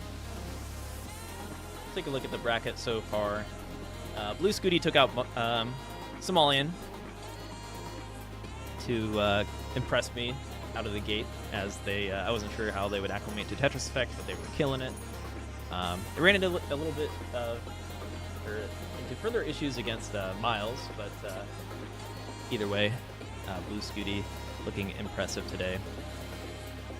Huff versus our TECWC champion SuperShocky took him out in order to play against Sodium Overdose, who was kind of flexing and showing that they can build T-spins here in Tetris Effect. So yes, for this final match, we are going to go out with a bang. We have friendlier RNG and T-spin double bonuses in classic score attack, so it should be pretty fun to watch. I completely put that in the wrong chat. Where even am I? Okay, I put that in the no one needs to know. There we go. There's a room code. Sorry about that, guys.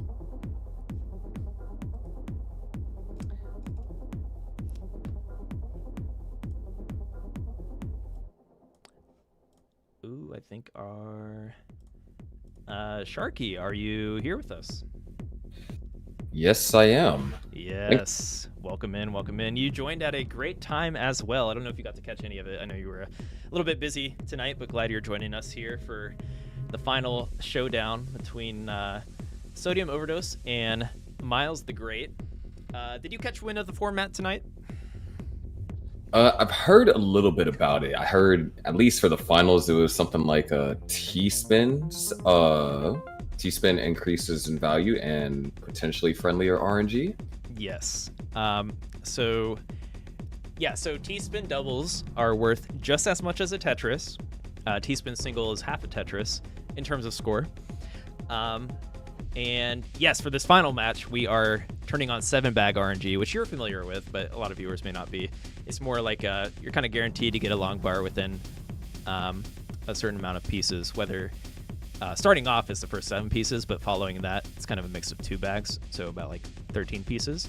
Either way, that will kind of enable Miles and Sodium to play super aggressive for Tetrises and T-spins, so this could be really fun to watch, actually. And Sodium Overdose earlier was setting up T-spin double setups like back-to-back without 7-bag, so I assume they're going to do it here, and it should be a lot of fun to watch. Yeah, definitely. I'm really curious too, because I know that both of these players are quite skilled on the modern side. Sodium definitely would have the edge over Miles if it were to be a modern side game. Yeah. But with it being 7-bag and also T-spins are worth more, or T-spin doubles are worth more, definitely a very peculiar game indeed, considering that the skill set of these two players. Yeah, I feel like I'll be curious to see how this plays out. One thing to note too with a 7 bag is you're much more likely to be able to get all clears. So if players keep it low, they might be able to like spot all clear setups. At least Sodium. Sodium is probably a little more proficient with that kind of stuff, but and even on the later levels, right? I feel like all clears are bound to happen more often on post 29 when players are like forcing low boards, right? So yeah, Sodium actually just missed a T-spin, and that kind of makes me want to bring up a point. Is that at least for classic Tetris, hitting spins, you only have a couple of frames to do so. So if you don't execute at that point in time, then you'll just straight up miss the spin. Right. Yeah, it is a risk reward thing, right? So at least in the classic rule set, because if you miss a T-spin double, it's going to really mess up your board. Or if you players may be less acclimated to setting them up to begin with, because like no one's really truly practiced that on classic score attack, right? So it'll be interesting. So far, Sodium with Miles with a pretty strong lead to kick this off here, Sharky. Yeah, Miles has been playing rather aggressive, going for advanced setups for trying to maintain peak efficiency, such as a VITS, which is a vertical eye tuck setup. Oh, Sodium, there it is, hits a T-spin. But things will definitely get interesting as we progress in levels, because the higher the level you get, the faster you would have to execute some of these T-spins, and also just piece maneuverability. And if I'm not mistaken, Miles does appear to be rolling. I could be wrong. Yes, both players should be rolling. Sodium literally got a NES controller adapter today to be able to roll on Tetris Effect. So, yes, I think Miles did practice rolling a bit in the past on TEC for the TECWC championship. So he should be feeling okay. Of course, like he's probably mostly been practicing on the OG hardware still, just because of upcoming tournaments that Miles and other competitors are looking forward to. But either way, looks like Miles trying to burn down through this board. Not getting the best piece for the right at this time, but might set up for Dirty Tetris here. Yeah, and Sodium, was down by an incredible amount of points, but hitting a lot of T-spins, because, I mean, it's something you would expect from Sodium. Yes. Able to close the gap really quickly. Yeah, I'm kind of, like, their board looks really, how do I put this, scuffed, but T-spin doubles are far more efficient, though, so even if you are, like, making more mistakes and whatnot, it's 2 lines rather than 4, meaning you could technically have double the efficiency if you like scores if you primarily go for T-spin doubles. Yeah, 378 for Sodium, 442 for Miles.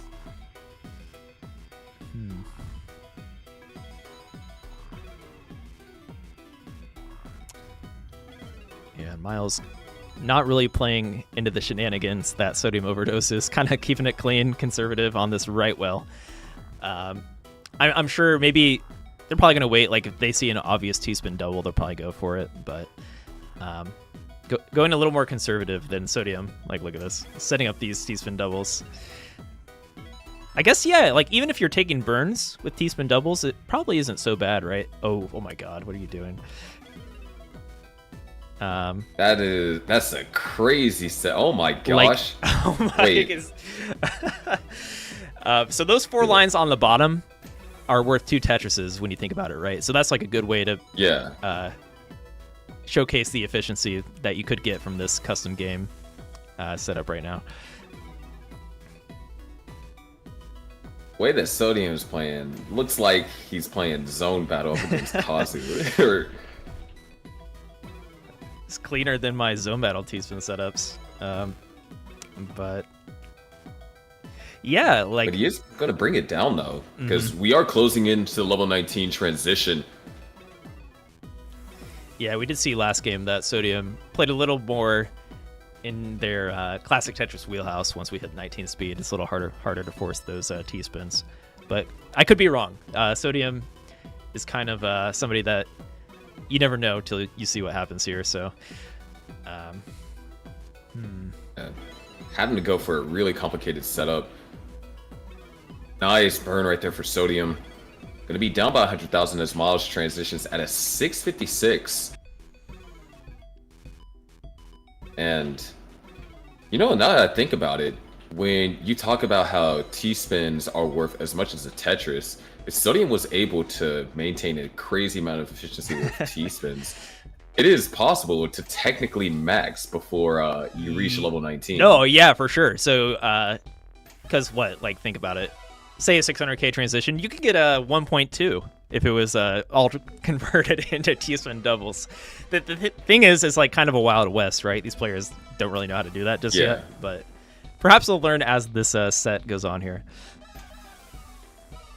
100,000 point lead for Miles, because normally the maximum amount of score that you can transition with on level 18 is north of 750,000. Beautiful adjustment for the dirty Tetris right there for Sodium. Oh my god. He's going for it. Wait, no way.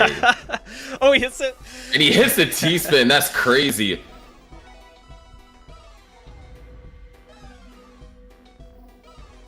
Wait, he's setting up another one. Nice T-spin single. Those are worth it. Like, that's half a Tetris worth. Oh my god, that adjustment. I mean, he's kind of seems like Sodium's strategy is to try and downstack with as much T-spins as possible. Oh my god, he skipped the Tetris to go for a T-spin double, but he missed it. But he missed it. Miles still has this 100,000 point lead, so really just maintaining a consistent Tetris rate. And when, you know, we said that we are playing on 7 bags, so he doesn't have to worry about having that drought. So as long as he gets yeah, someone as competent as Miles, like, you could probably play a perfect game, right, on 7 bag, pretty much. So, 2 different takes on the situation here, or different strategies.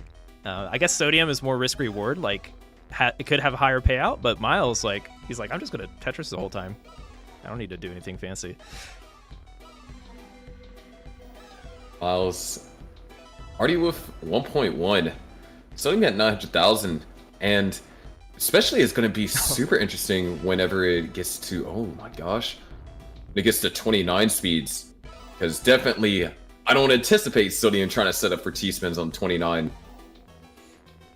Oh, it's going to happen. Judging by the way this is going,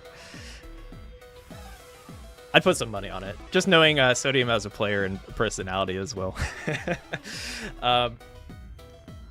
Well, yeah, we are about to hit that 29 speed Shocky. It's going to get kind of crazy. But Miles, has he ever left this right Tetris well? Look at that score. No, he has not. He's just been maintaining a clean board. That's a 1.32 and a 29. And, ooh, a little bit of shakiness. Ooh. Nice! Center wheel Tetris over there for Miles. Sodium has brought the stack all the way down to the bottom. And things are getting really complicated. Miles, maybe, no. Oh. It's not going to be any effect, so Sodium has 2 minutes to chase down 300,000 points. Yeah, either that or it's a level 41 line cap. But, okay, this is doable, though. Like, it is 7 bag, so, like, Sodium can comfortably go for some crazy stuff here. Oh, I thought he was going to step a T-spin there. It looked like it. Oh, the other option is all clears. All clears give bonuses. Oh, I was not aware of that. Yeah, so if Sodium were to all clear the board, that would also be a bonus. Worth as much as a Tetris. That could actually come into play here, because it's 7 bag and it's more likely to happen at the bottom of the board. Yeah, normally on 29, you are going to be playing towards the bottom of the board most times.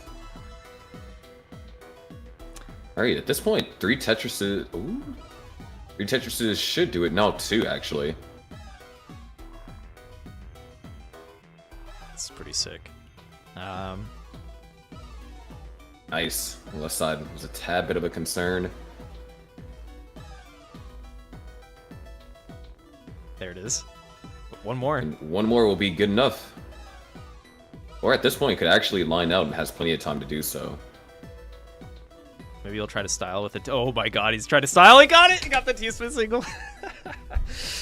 Alright. Oh, actually I had it set to first to one here. Whoops.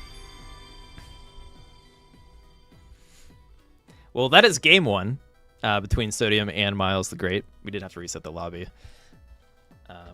Maybe I'll just have these players. Yeah. But I think it's because, you know, obviously while we were getting these players set up, we always talk about how, you know, with 7-bag, there's more long bars, so you're able to play a bit more aggressive in the sense that you can set up for Tetrises more reliably. But, you know, sitting here thinking about it, it not just only affects the amount of long bars you receive, but also other pieces. I know whenever starting out, a lot of players have trouble resolving J-piece dependencies that they always set up in columns 1, 2. I mean, even nowadays. And now that you're guaranteed to get one of those pieces, you're not going to run into a drought for that piece. That means you can set up for really aggressive setups and you'll get basically the piece that you wanted.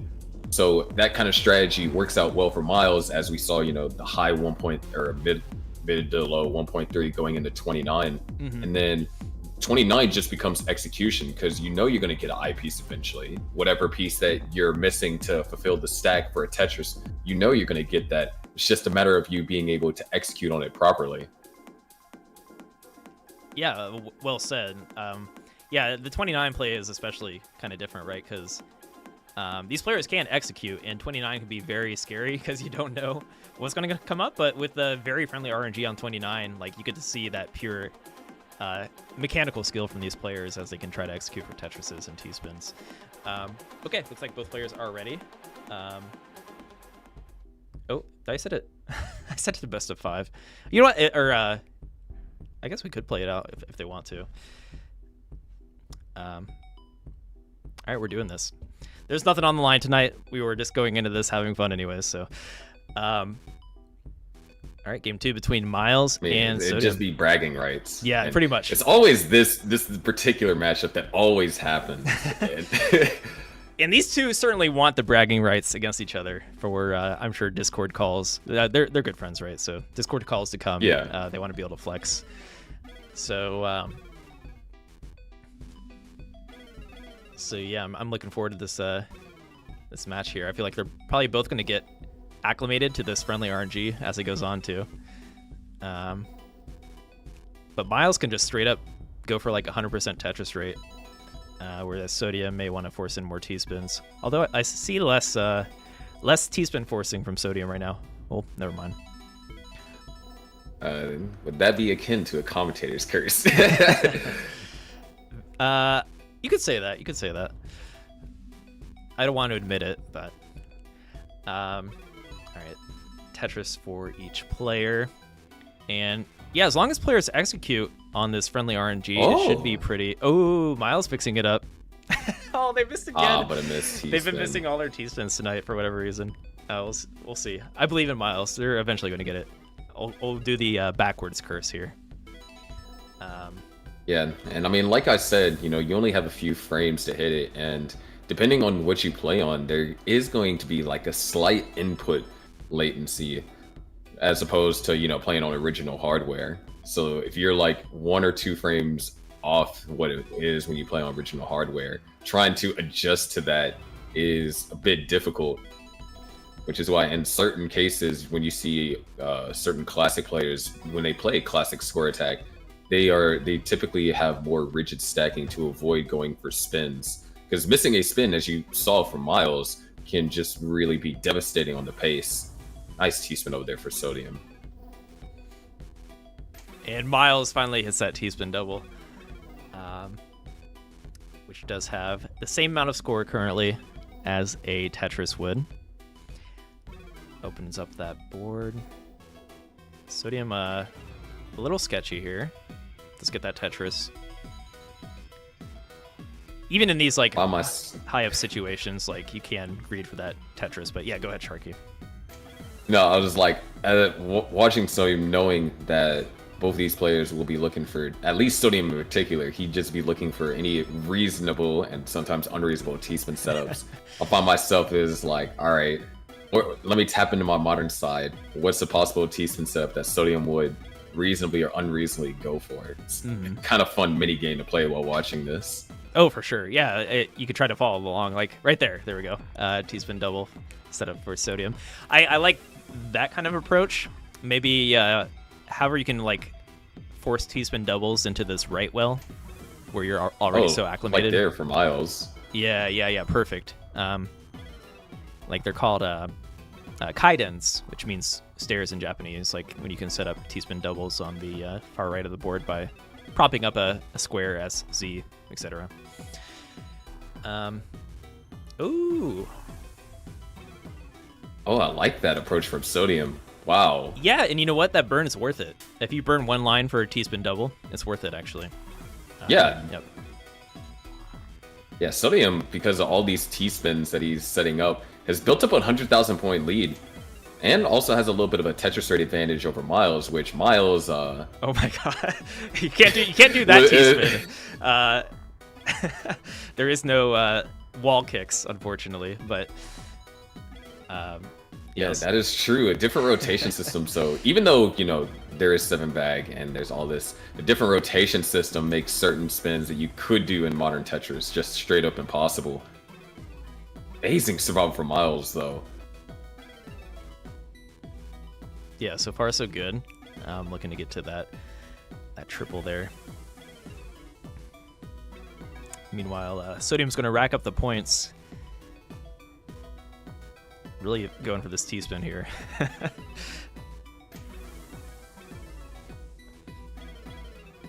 That Actually, is a cheesy board, but go ahead. Yeah, got more holes than you would get in a dozen donuts. Ooh. It's going for the T-spin here, and man, this is a pretty scuffed board, not gonna lie. Yeah. I'm trying to find a clear way to downstack out of it, just because of how many holes in their various locations there are. It's really difficult, and 19 is one line away. Oh, an eyepiece here would be nice. Oh my gosh, no freaking way. Gets it over to the left, that's crazy. Yeah, both players up high here. Oh my gosh, Miles setting up a T-spin. Not going to get that far left, and Sodium with a commanding game 2 here. T-spin to add insult to injury. No way. Yes. Oh, wait. Ah, no. It was the very back of the bag there. They're about to have 2 T-pieces, probably. But either way, yeah, Sodium takes game 2. Miles is going to have to come back with a vengeance here, because Sodium is throwing down a lot of T-spins to take advantage of that. We'll see if Miles goes back to the initial pure Tetris route. I would love to see like a 100% Tetris rate, which could theoretically happen, right, Sharky? It could, and well, it's not happening. No. Both players have already burned.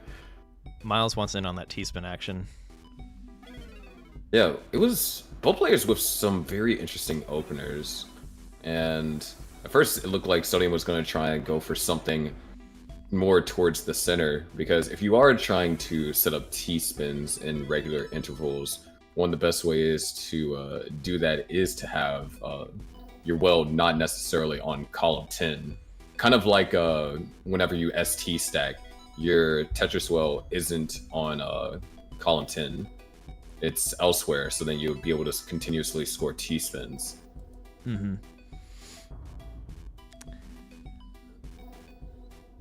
Oh, okay. Yeah, Miles. So a little bit of context. So we talked about this rule setting. I was trying to find something fun to do with these players because they have plenty of competitive outlets, right? So we were thinking if we do something on TC, we'll have some fun. So these players signed up for this. They wanted to do this. So it kind of makes sense that Miles is trying to go for these T-spins because it is kind of fun to try to do, right? If it's something you don't normally have the chance to do, especially while we're getting streamed and whatnot. It's a way to showcase your skills and have some fun. So this was not only my idea, I'll just put it that way. Ooh. Okay, Miles, or I'm sorry, Sodium with trying to burn and get to a clean setup to go for some T-spins and Tetrises. So Miles with a kind of a traditional 5-4 stack, which could allow you to easily set up more T-spins in the middle. You know, I would like to.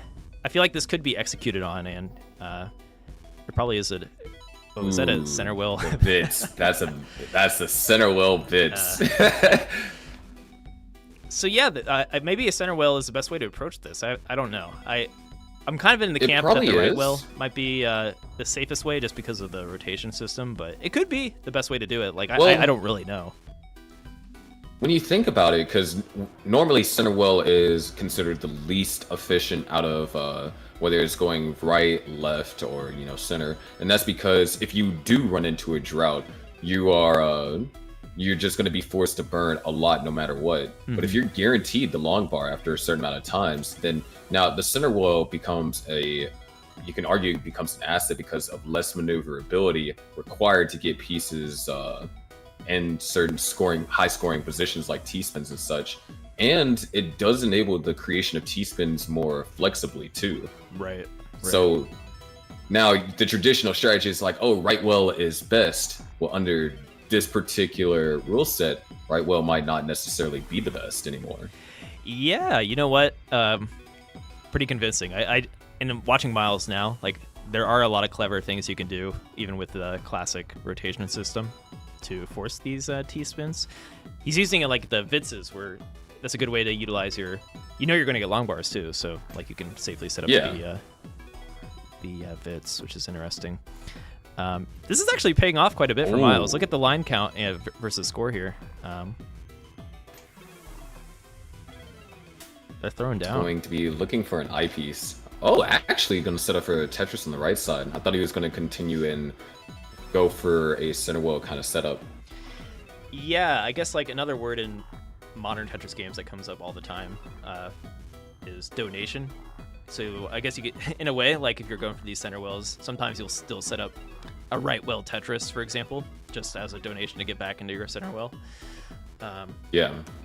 So, ooh, I like that. The T-spin single. Ooh. And thinking ahead still. Yeah, Sodium right wheel, and yeah, I really like Miles' approach to this, and what a better way to figure this out in game 3 when you have to win it, because now he's able to score clean Tetrises, but also set up T-spins in a natural and arguably safe way. Mm-hmm. Yeah, because he does, like we mentioned, he does have modern experience, so he would know how to set up T-spins in a center wheel for whenever you're trying to get those quick T-spin Tetris spikes. Tetris for Miles, and yeah, keeping that 5-4 stack. I actually like the 5-4 in terms of flexibility. Kind of makes more sense than a what? I'm not sure how 6-3 would do on a one-piece preview like this, but Miles is comfortable with this, and it's really paying off. Look at that transition score. Yes, 744, and would probably get one more. So Miles adapting quite well to this rule set, and yeah, 769. Sodium with a 678. I'm real curious to see how Miles decides to play the 19 though, because now that time frame to hit T-spins gets a little tighter, so I can anticipate Miles would default more to your right hand side. Mm-hmm. Which would be a very interesting development of strategy, level 18, where you have more flexibility, more piece movement range. You go for that particular center wheel setup. And then on 19, you default to 19, where you rely on your good fundamental stacking. And force Sodium, who in this case, transition behind Miles, you force Sodium to try and find ways to be efficient, whether it be through maximizing the amount of Tetrises that he scores, or forcing him to set up T-spins as well. Yeah, well said. And it could also, that could change with time. We'll see if these kind of tournaments ever actually crop up in the future. But maybe if players were more comfortable with the T-spins, they might stick to that 5-4. But I think for now, like I do dig the going back to the right well for these higher speeds without the flexibility. Sodium T-spin double, nice. Yeah, so Sodium not far behind considering that massive transition score from Miles. You'll see incremental T-spins from Sodium, who, I see the setup. I saw it as soon as he went for that burn. That was brilliant. Sodium going for more T-spins here on 19, and as a result, is really close to taking the lead. Yeah, and I think that plays into, what we said. I think Sodium recognizes Miles' pattern because both of these players can see each other's board just right next to each other just because of how TEC is.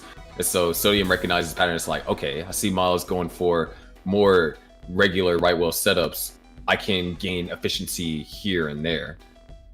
And Sodium will definitely like an efficient dig here. Yeah, players finally running into some issues here. I feel like we've seen less misdrops just because the pieces tend to be more favorable, but no matter what pieces you have, this is very difficult. Sodium, all right, he gets the eyepiece all the way over to the left. That should be fine. Allow him to bring this down at least enough time before 29, because trying to survive at this height on 29, unless you're Fractal, who practices floor on 29, is be a challenge for anyone. Okay, Sodium doing a great job on survival. Taking some safer burns, actually, depending on how you look at it. On the right, and should get to a nice adjustment. Oh, that's a nice adjustment. Wow. And a little bit of a jump scare over there with the transition speed. Yeah. Oh, I thought he was going to set up for a T-spin there. No something I wouldn't put past Sodium. Yeah, exactly. I was like, he might, but keeping it conservative right now. Ooh, Miles actually did. Oh, that hang to the left, that's going to be wraps. Sodium just only has 60,000 points. Oh, that was his chance for the all clear bonus.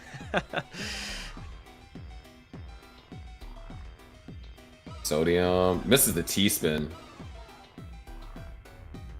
You have really tight time frame to hit said T-spin. Oh, he's trying to wait. Oh my god! That looked like a Fractal for a second. Oh wait, no way. He skipped it. He's going for it, and no. Sodium's gonna hop out. The flex that went too far from Sodium Overdose. Keeping his friend Miles in this race. All right, game number 4. I'm pretty excited to see how this evolves because I feel like Miles is really leaning into this rule set as this match goes on here. Yeah, I'm really curious to see how this next game goes because clearly we saw the benefits to going for the 4-5 or the 5-4. So now I'm real curious to see if both players are going to take that approach because I feel like Miles, now he's like, wait, I'm kind of, working this out in my favor. I feel like Miles is going to take that approach again. Yeah, Miles had an awesome approach to 18 last game, and maybe we'll see if Sodium tries to... well, I guess they were kind of trying to force T-spins and then pulled away from it, but after seeing how Miles handled that last 18 game, we'll see if Sodium adapts.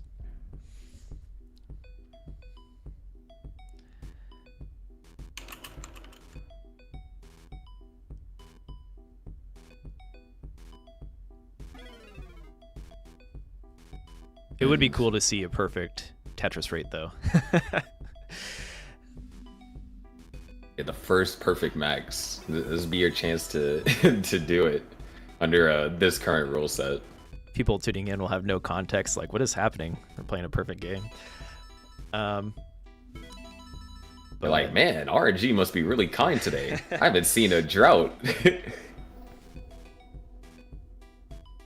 So far, so good from Sodium Overdose, if they are listening in. Yeah, both players now with very manageable stacks. It's like Miles. Ooh, I wonder what he's gonna try.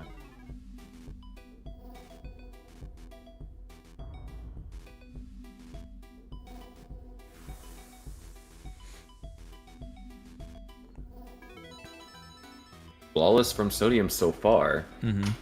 Miles operating in. I would say that these pieces aren't necessarily the most favorable for the way that he's building and the order that he's receiving them. Yeah, I mean, you still have the challenge of one piece preview. Like, what is the setup from Sodium? Trying to maintain that perfect rate. That's amazing. Oh, can he? Yeah. Yeah, if he gets... Wait. Oh my god. No way the Vit's there. Holy cow. That was beautiful. I can't believe Sodium found that. That's ridiculous. Mad respect.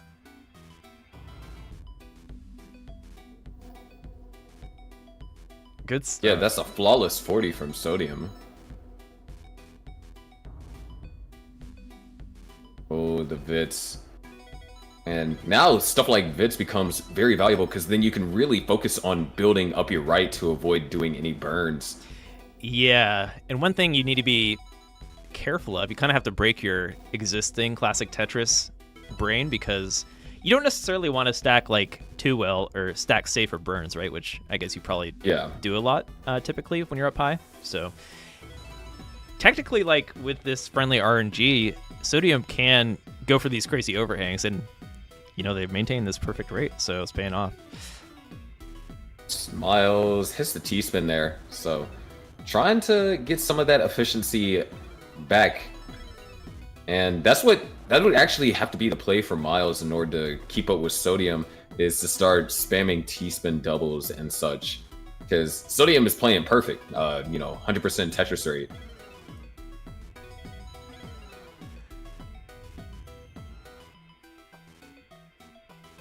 This reminds me of where do we see a super high Tetris rate? Probably, I'm probably thinking of like Fractal from some of the recent CTWC. From CTWC, yeah. Whenever Fractal, it was 100 lines perfect from Fractal. Yeah, that was insane. Oh no. Well, Sodium. Actually, is there even a way to do this? No, not anymore. No, it's not. Unless it is almost 80 lines perfect. Say that's pretty good. Yeah. Still can't beat Fractal on the classic RNG. And no Sodium, a little bit shaky here.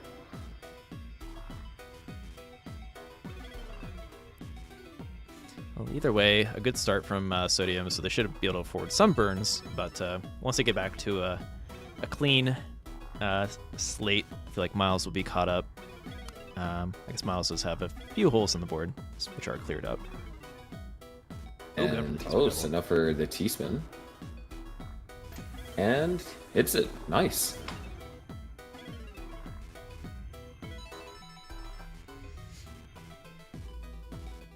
Oh, that's a crazy vid, Sodium. That's wild. Could go and there's also a T-spin setup available after that too. Oh, misses the T-spin.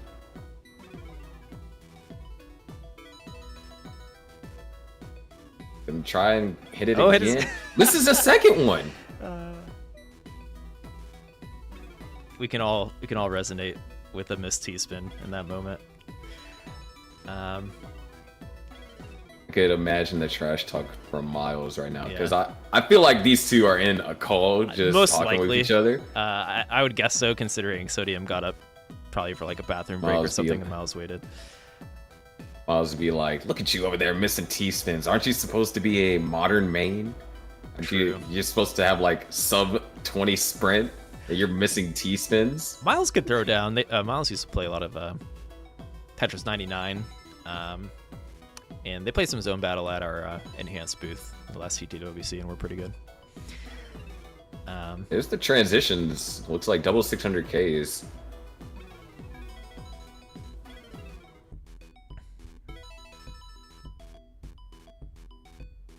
Yeah, not quite as beefy as last game, but it is looking pretty clean here. Sodium setting up for at least a T-spin single. Miss it. My gosh, Sodium. Nice spin over there for Miles. And ooh. Miles missing the T-spin. I mean, and like we've mentioned earlier, it's not like hitting T-spins is just hitting a button like you would do on modern Tetris. You have to time it correctly, or else you just miss, just like Miles right there. Somebody's got to hit a T-spin. I'm starting to feel bad. I feel like it's been... Oh, there we go. There it is. Sodium hit a T-spin. Little redemption. And misses it. All right, redemption lost. Try again next time, Sodium. Ooh, that long bar hang from Miles. Can he do anything here? Oh, no. Nope, that's it. Miles is going to top out. Sodium is going to take game at number 4. That's going to be the match. Yeah, Sodium is our community showcase winner. What did they win? The pride of taking out TikTok star Miles the Great. And I'm sure he will be talking some smack in their Discord call as well. So congratulations to Sodium. That is a priceless gift. And yeah, thanks for making out for our first mini tournament. Let me update this bracket and take a look at how this unfolded. We might have one more. What are we? We might have time for one more show match here. There was one thing I wanted to try, and maybe I won't spoil it. But yeah, so Sodium is our champion. Let's put them in that champion box here on the bracket. Sharky, how is what do you think of the T-spins in Classic? It is kind of fun to watch as a novelty. At least it's one off here, but it's fun. And then especially if you have a 7-bag, then it becomes real interesting because it really it gives you not just two, it gives you a lot of different ways to approach it. Obviously, we saw a little bit of Sodium playing perfect and how, in order to really compete with that, Miles would have been forced to set up T-spins. We also saw Miles with the crazy 4-5 or 5-4 center wheel tech, where able to cleanly set up for Tetrises and T-spins and maintain a high degree of efficiency. I mean, that was the highest transition that we saw from Miles as a result of that. So I think this kind of like hybrid rule set under the classic score attack mechanics really allows for very different approaches that normally you wouldn't see players do, while all still having to deal with the brutal, near insta-lock rotation system, and of course the increase of high speeds. Yeah. The increase of high speeds, like changing up the strategy for T-spinning, is kind of interesting, and it's a little bit different still. It's like a whole nother beast from modern Tetris T-spins, right? Because of you have to actually be able to execute it still with a frame perfect T-spin. So definitely the risk reward is cool to see. Okay, so we're gonna have I think a few more show matches. We might even get a zone battle in, but before that, I think we're gonna try to do a level 29 only 5 minutes of ultra. So when you top out, it will reset your board, so the top outs aren't possible. That might be a fun way to cool down the night. Well, it doesn't really sound like a cooldown, but yeah. So we're gonna get some players into a lobby here. Looks like Sodium is down. Sodium is also down for a zone battle.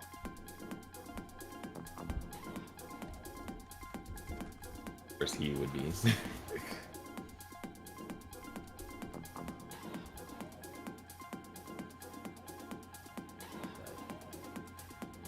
No sponsors tonight to plug while we wait for the other opponent to show up here. You know what? If anything, I could play against you, Sodium. But yeah, thanks for joining for that final match here, Sharky. And I guess we'll see what we can get here in this last show match. But there is something interesting that we can do. Just completely spontaneous thought. I'm open to ideas. You versus me while we commentate. Oh no. Think about it. I'm considering. I'll still be. I mean, our PBs on TEC for classic score attack are like what, a couple thousand points away. Yeah. I'm pretty much just as good on here as I am on regular, which is. All right, so you have a slight advantage over me. But, yeah, we could do that while Sodium finds an opponent. You want to play maybe we could do one round here? Maybe, All right, yeah, let me, well, I have to boot it up, and then, of course, let me get my, what's it called? My Hyperkin controller. Oh, sick. You know what? We'll do that. You get your controller. We'll do Sodium versus Miles first, and we'll play. All right, sweet. Yeah. I'll get them set up here.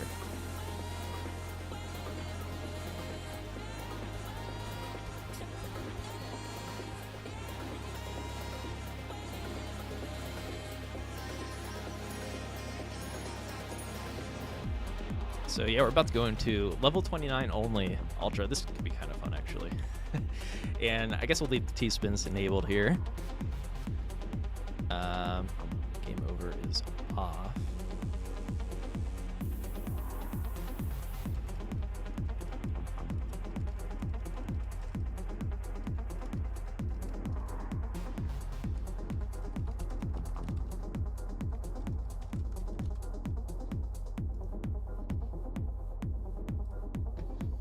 So we're gonna go back into Sodium versus Miles Encore.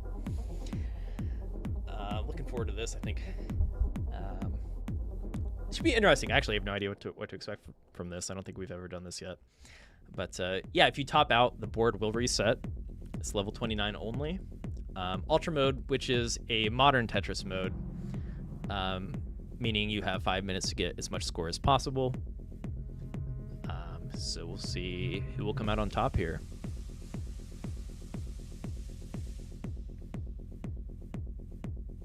And then we will have a friendly commentator duel between myself and Shocky following that to close out the stream.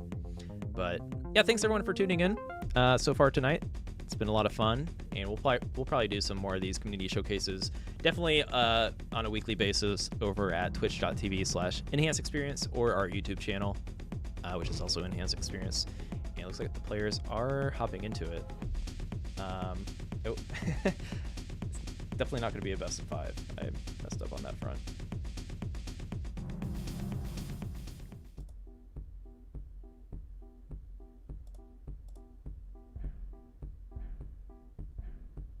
Great. So 29 Ultra, 5 minutes. How much score can they get? Is this under a traditional classic score attack rule set? No, 7 bag and T-spins are still enabled. All right, cool. But yeah, as you see, when you top out, the board actually resets, which is something you can set up in a friendly match. So even if you're like trying to practice, it's kind of a nice thing you can do.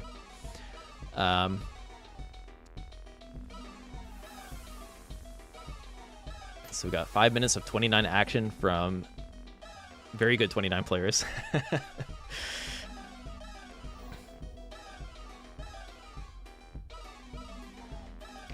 And this is definitely something I don't think I've really set up yet, so I'm kind of curious how this will play out towards the end here.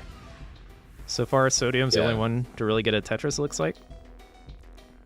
And it also becomes a bit interesting. Oh, wow, T-spin for Miles. Wait. Not going to be able to find the second one in time. But it becomes interesting because if you notice, when players do in fact top out, there's a time period to where they have to wait for the board to reset. And that can potentially translate into a little bit, whoever is able to have their board reset less is able to rack up more points. Right, yeah, even the singles it's are like a balance. Yeah, the singles will even add up here. I'm about to time it next time somebody tops out. It seemed like around 5 seconds. Yeah,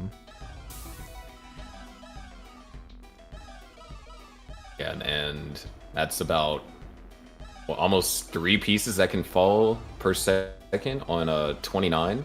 So that 5 seconds, your opponent could get 15 pieces, which that could, translate to Tetris setups. Ooh, beautiful Z-spin over there for Miles. All right, players are starting to throw down some score. Sodium more so with that 124k lead. 3 minutes left. Yeah, and at some point you gotta wonder, because as time starts ticking down, you kind of get into a little bit of like a qualifier mindset, where it's like, okay, I don't have the best board. It's a board that I can survive, but my opponent has a 100,000 point lead. Maybe I reset here and just reset the stacking. You start to wonder when you have to take that approach. Yeah, that makes sense. Like, when you need to take a very aggressive approach, just be like, okay, I'm very limited on time here. Maybe you can go for that T-spin double, which is frame perfect on level 29, so probably not going to see a whole lot of that, but knowing these players, I'm sure they're going to try to have fun with it. Oh, Sodium misses the spin there. Yes. Looks like Sodium's finally going to have a stack reset. Miles is going to have to throw down. Yeah, he's been resetting his stack a lot. Obviously, not necessarily intentionally. But, you know, Sodium with that really prolonged play was just able to maintain quite the advantage. Because time is ticking.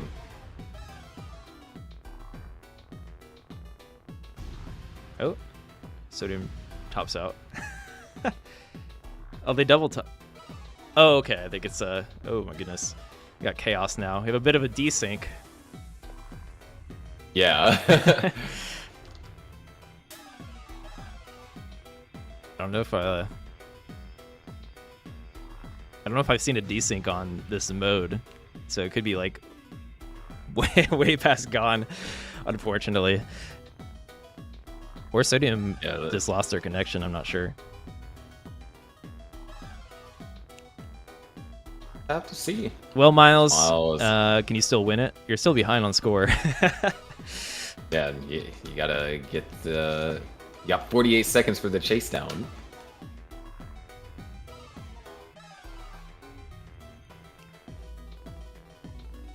Maybe Sodium was flexing with the top out and seeing if Miles could actually still win. Yeah. Let's see. One more line is tied. Oh, tied. There you go.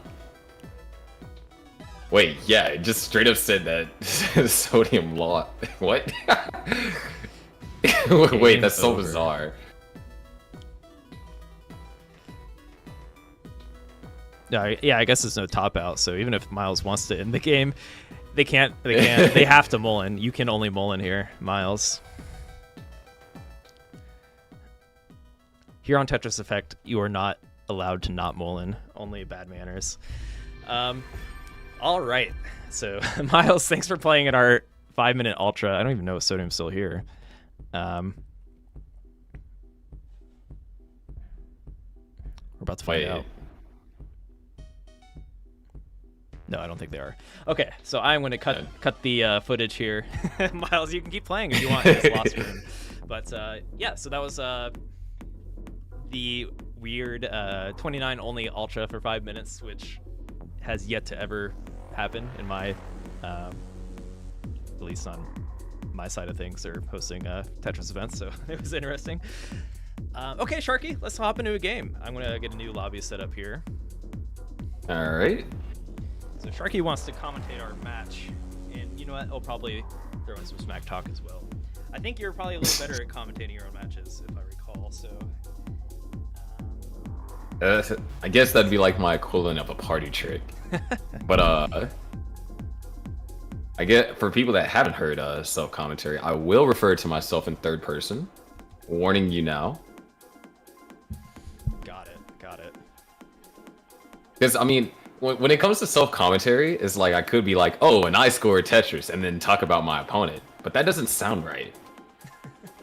It is like, you know, it's a high intense match. It's like, oh, I scored Tetris, and then, oh, Shin tops out at 50 points. Right. I see what you're getting at.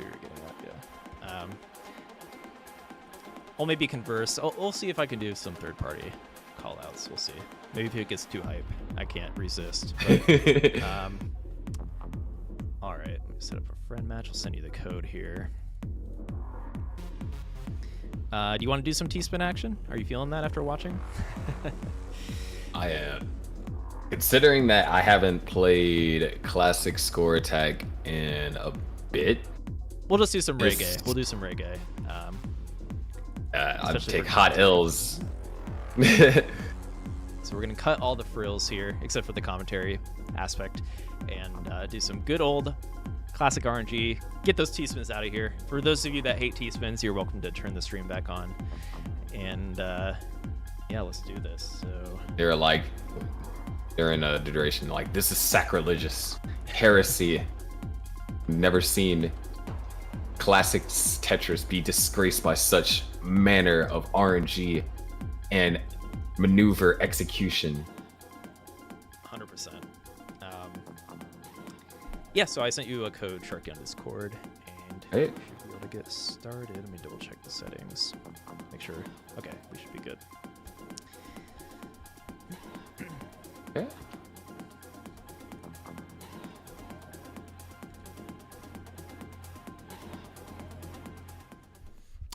Rocking the default I avatar. forgot. You got to get the shark avatar at some point. I have it on my my Windows 10 version. Oh, got it. TEC, not my Steam version. Yeah, I still have the most avatars. I think I've played Steam more at this point, but I think I actively went for the avatars on the Xbox version. So, to your point. All right, let's do this. That's the benefit of playing Tetris Effect connected. You can play it on almost anywhere, even Amazon Luna. I'll never forget that. You got the enhanced plugs down now. All right, let's do it. All right, best of one. Oh yeah, we can do more than one maybe, especially if it's an early top out. All right, so far, opener is pretty calm. This kind of reminds me of just like playing just couch co-op. You know what I mean? Where you just talk Yeah. smack, or Smash Bros. Any fighting game really. First Tetris goes to Austin. Sharky's just having a rough time Yeah. getting things under control. I know Sharky's a little less used to TEC, whereas I probably have that advantage. Sharky is certainly a better DAS player than me, but I got the enhanced staff that plays TEC too much advantage here. Sharky, set up for a dirty Tetris. Well. Alright, there it is. Sharky finally scores a Tetris.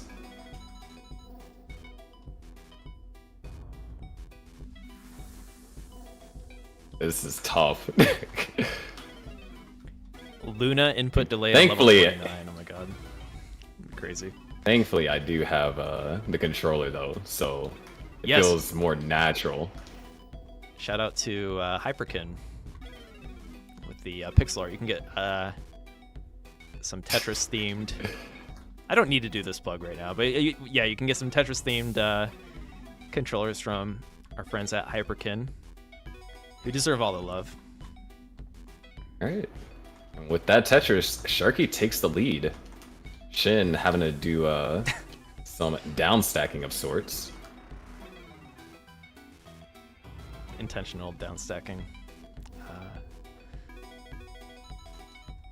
Tetris is for both players. Sharky actually operating off of a center well.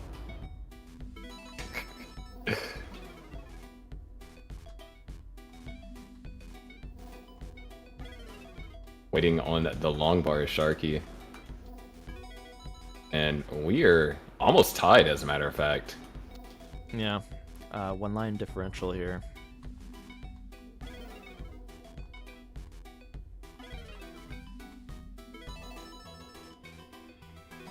Gonna be able to... Shin's gonna take a lead. Sharky having to do some burnings. Just really tedious misdrops. Definitely survivable. But costly in nature. Kind of crazy that I'm like more acclimated to this version now than I am the OG hardware. Because I've been trying to play because I'm planning to go to Genesis, right? Just as a fan. Oh, Sharky Yeah. in some trouble. I couldn't hit the quick tap. Sharky is gonna top out at 128. I will not hit you with the I mean, ball I'll be in there. seeing you at Genesis. Yeah, I'm looking forward to it. Anybody in chat going to I'm sure some of you are going to CTWC Genesis in San Jose the weekend of February 17th. I will be there. I've been wanting to go to a tournament with little to no responsibility, which never happens. So I think it'll be a good chance to do that. But knowing me too, at the same time, I like to help. That's just in my nature. But yeah, are you going to compete, Sharky?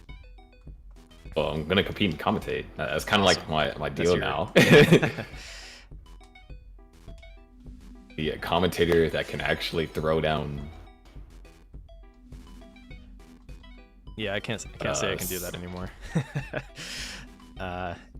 Unless it's on here, I guess. Let's see. Yeah, I'm gonna have to throw this stack down some height real quick.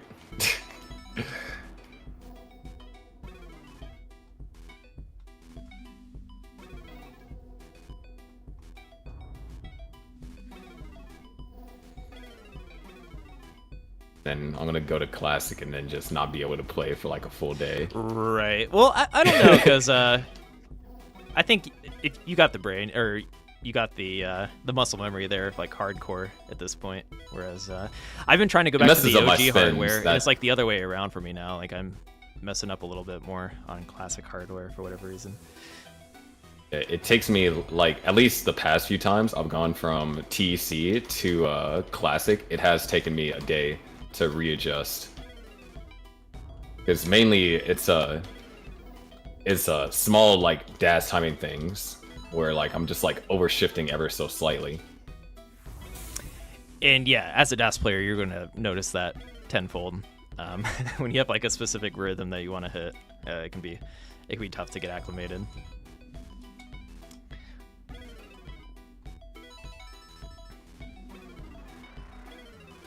Especially with I feel like with DAS, there could be a lot of visual cues as well. Whereas tapping, it's more like I do 4 taps, and that's it. I know where it's going to land.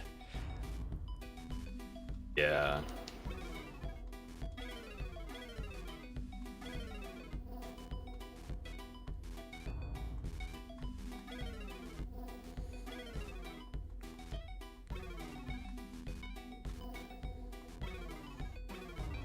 I'm not going to top out yet.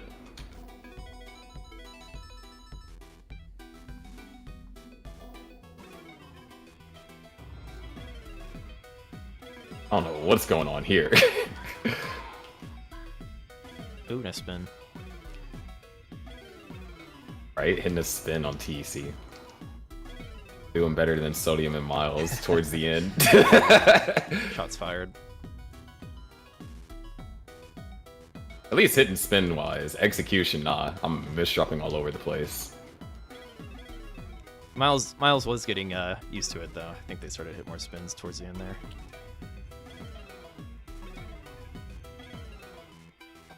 Look at my pace. Absolutely fantastic. You can challenge me on some OG hardware sometime if you want to definitely take the dub.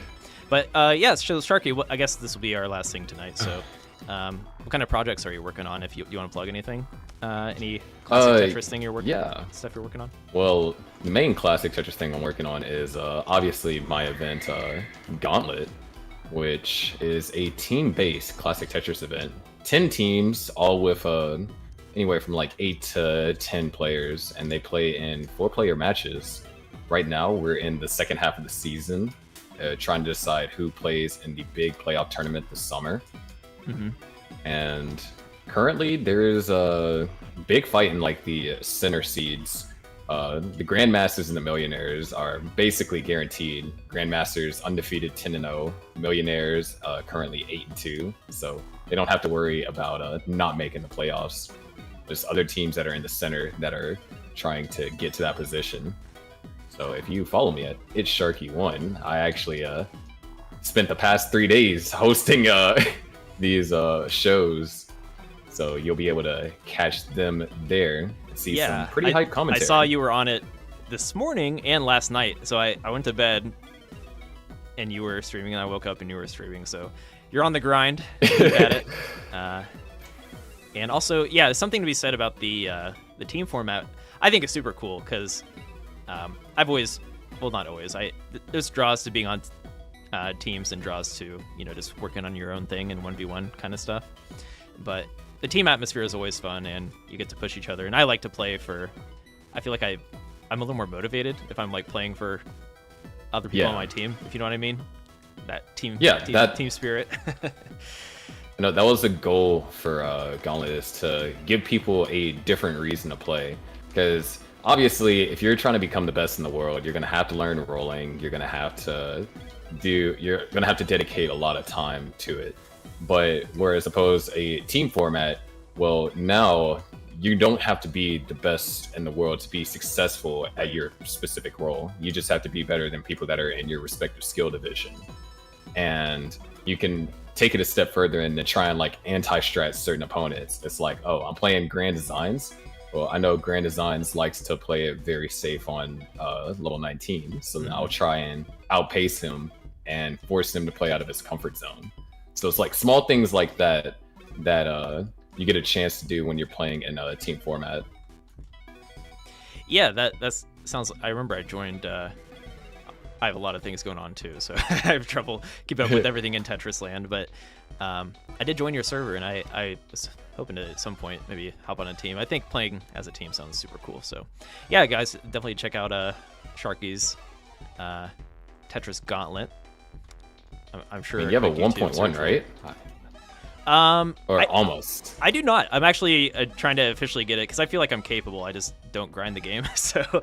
Oh, that's perfect. Yeah. Well, then I can get you on a team then. Oh, perfect. All right, I topped out. You got a chase down opportunity here. Bonkers. Worst thing that you could do is top out. The pressure is on. Now I can commentate you. If you don't beat me to it here. Ooh, that's a rough hang on the J piece. No, I can't hit quick taps on TC. Ah, so close. Not bad, not bad. Well, maybe up your TC game for the next community showcase and you can come get my butt. Imagine. But all right, I think that's it for today. Thank you to all our players. I'm going to bring up our community graphic. Yeah, I really like the graphic. Oh, this is pretty fire, isn't it? Shout out to our Sky on the enhanced team for helping out with this. Yes, so yeah, with like the banner kind of gives like the esports feel, you know, it reminds you of like League of Legends or even StarCraft with like the heroes or the avatars behind them. But yeah, shout outs to Huff, Sodium, Blue Scuti, Shocky, Somalian, and Miles for joining tonight. And we'll be doing more of these in the future, definitely on twitch.tv /enhance experience, as well as our YouTube and wherever else we're streaming. So be sure to follow us there. And we may have more one-offs on the Classic Tetris channel in the future. So especially for as stacked as this group was, I'm like, you know what? Let's try to get it on the Classic Tetris channel because everyone loves Blue Scuti, everyone loves Miles, everyone loves all these players. So yeah, any final words before we sign off here, Sharky?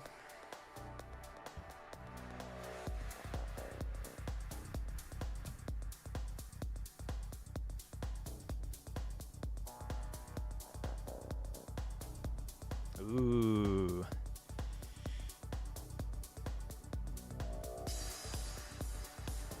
Yeah, I'll be on the lookout, and I'll be around. I'm trying to up my Classic Tetris game just a little bit before Genesis. I don't have any competitive goals, but just to be in the Classic Tetris mindset, and just so as a player too, I tend to be more respectful. I really respect players that can do these crazy things that I can't do right now. So, yeah, yes. So thank you all for tuning in.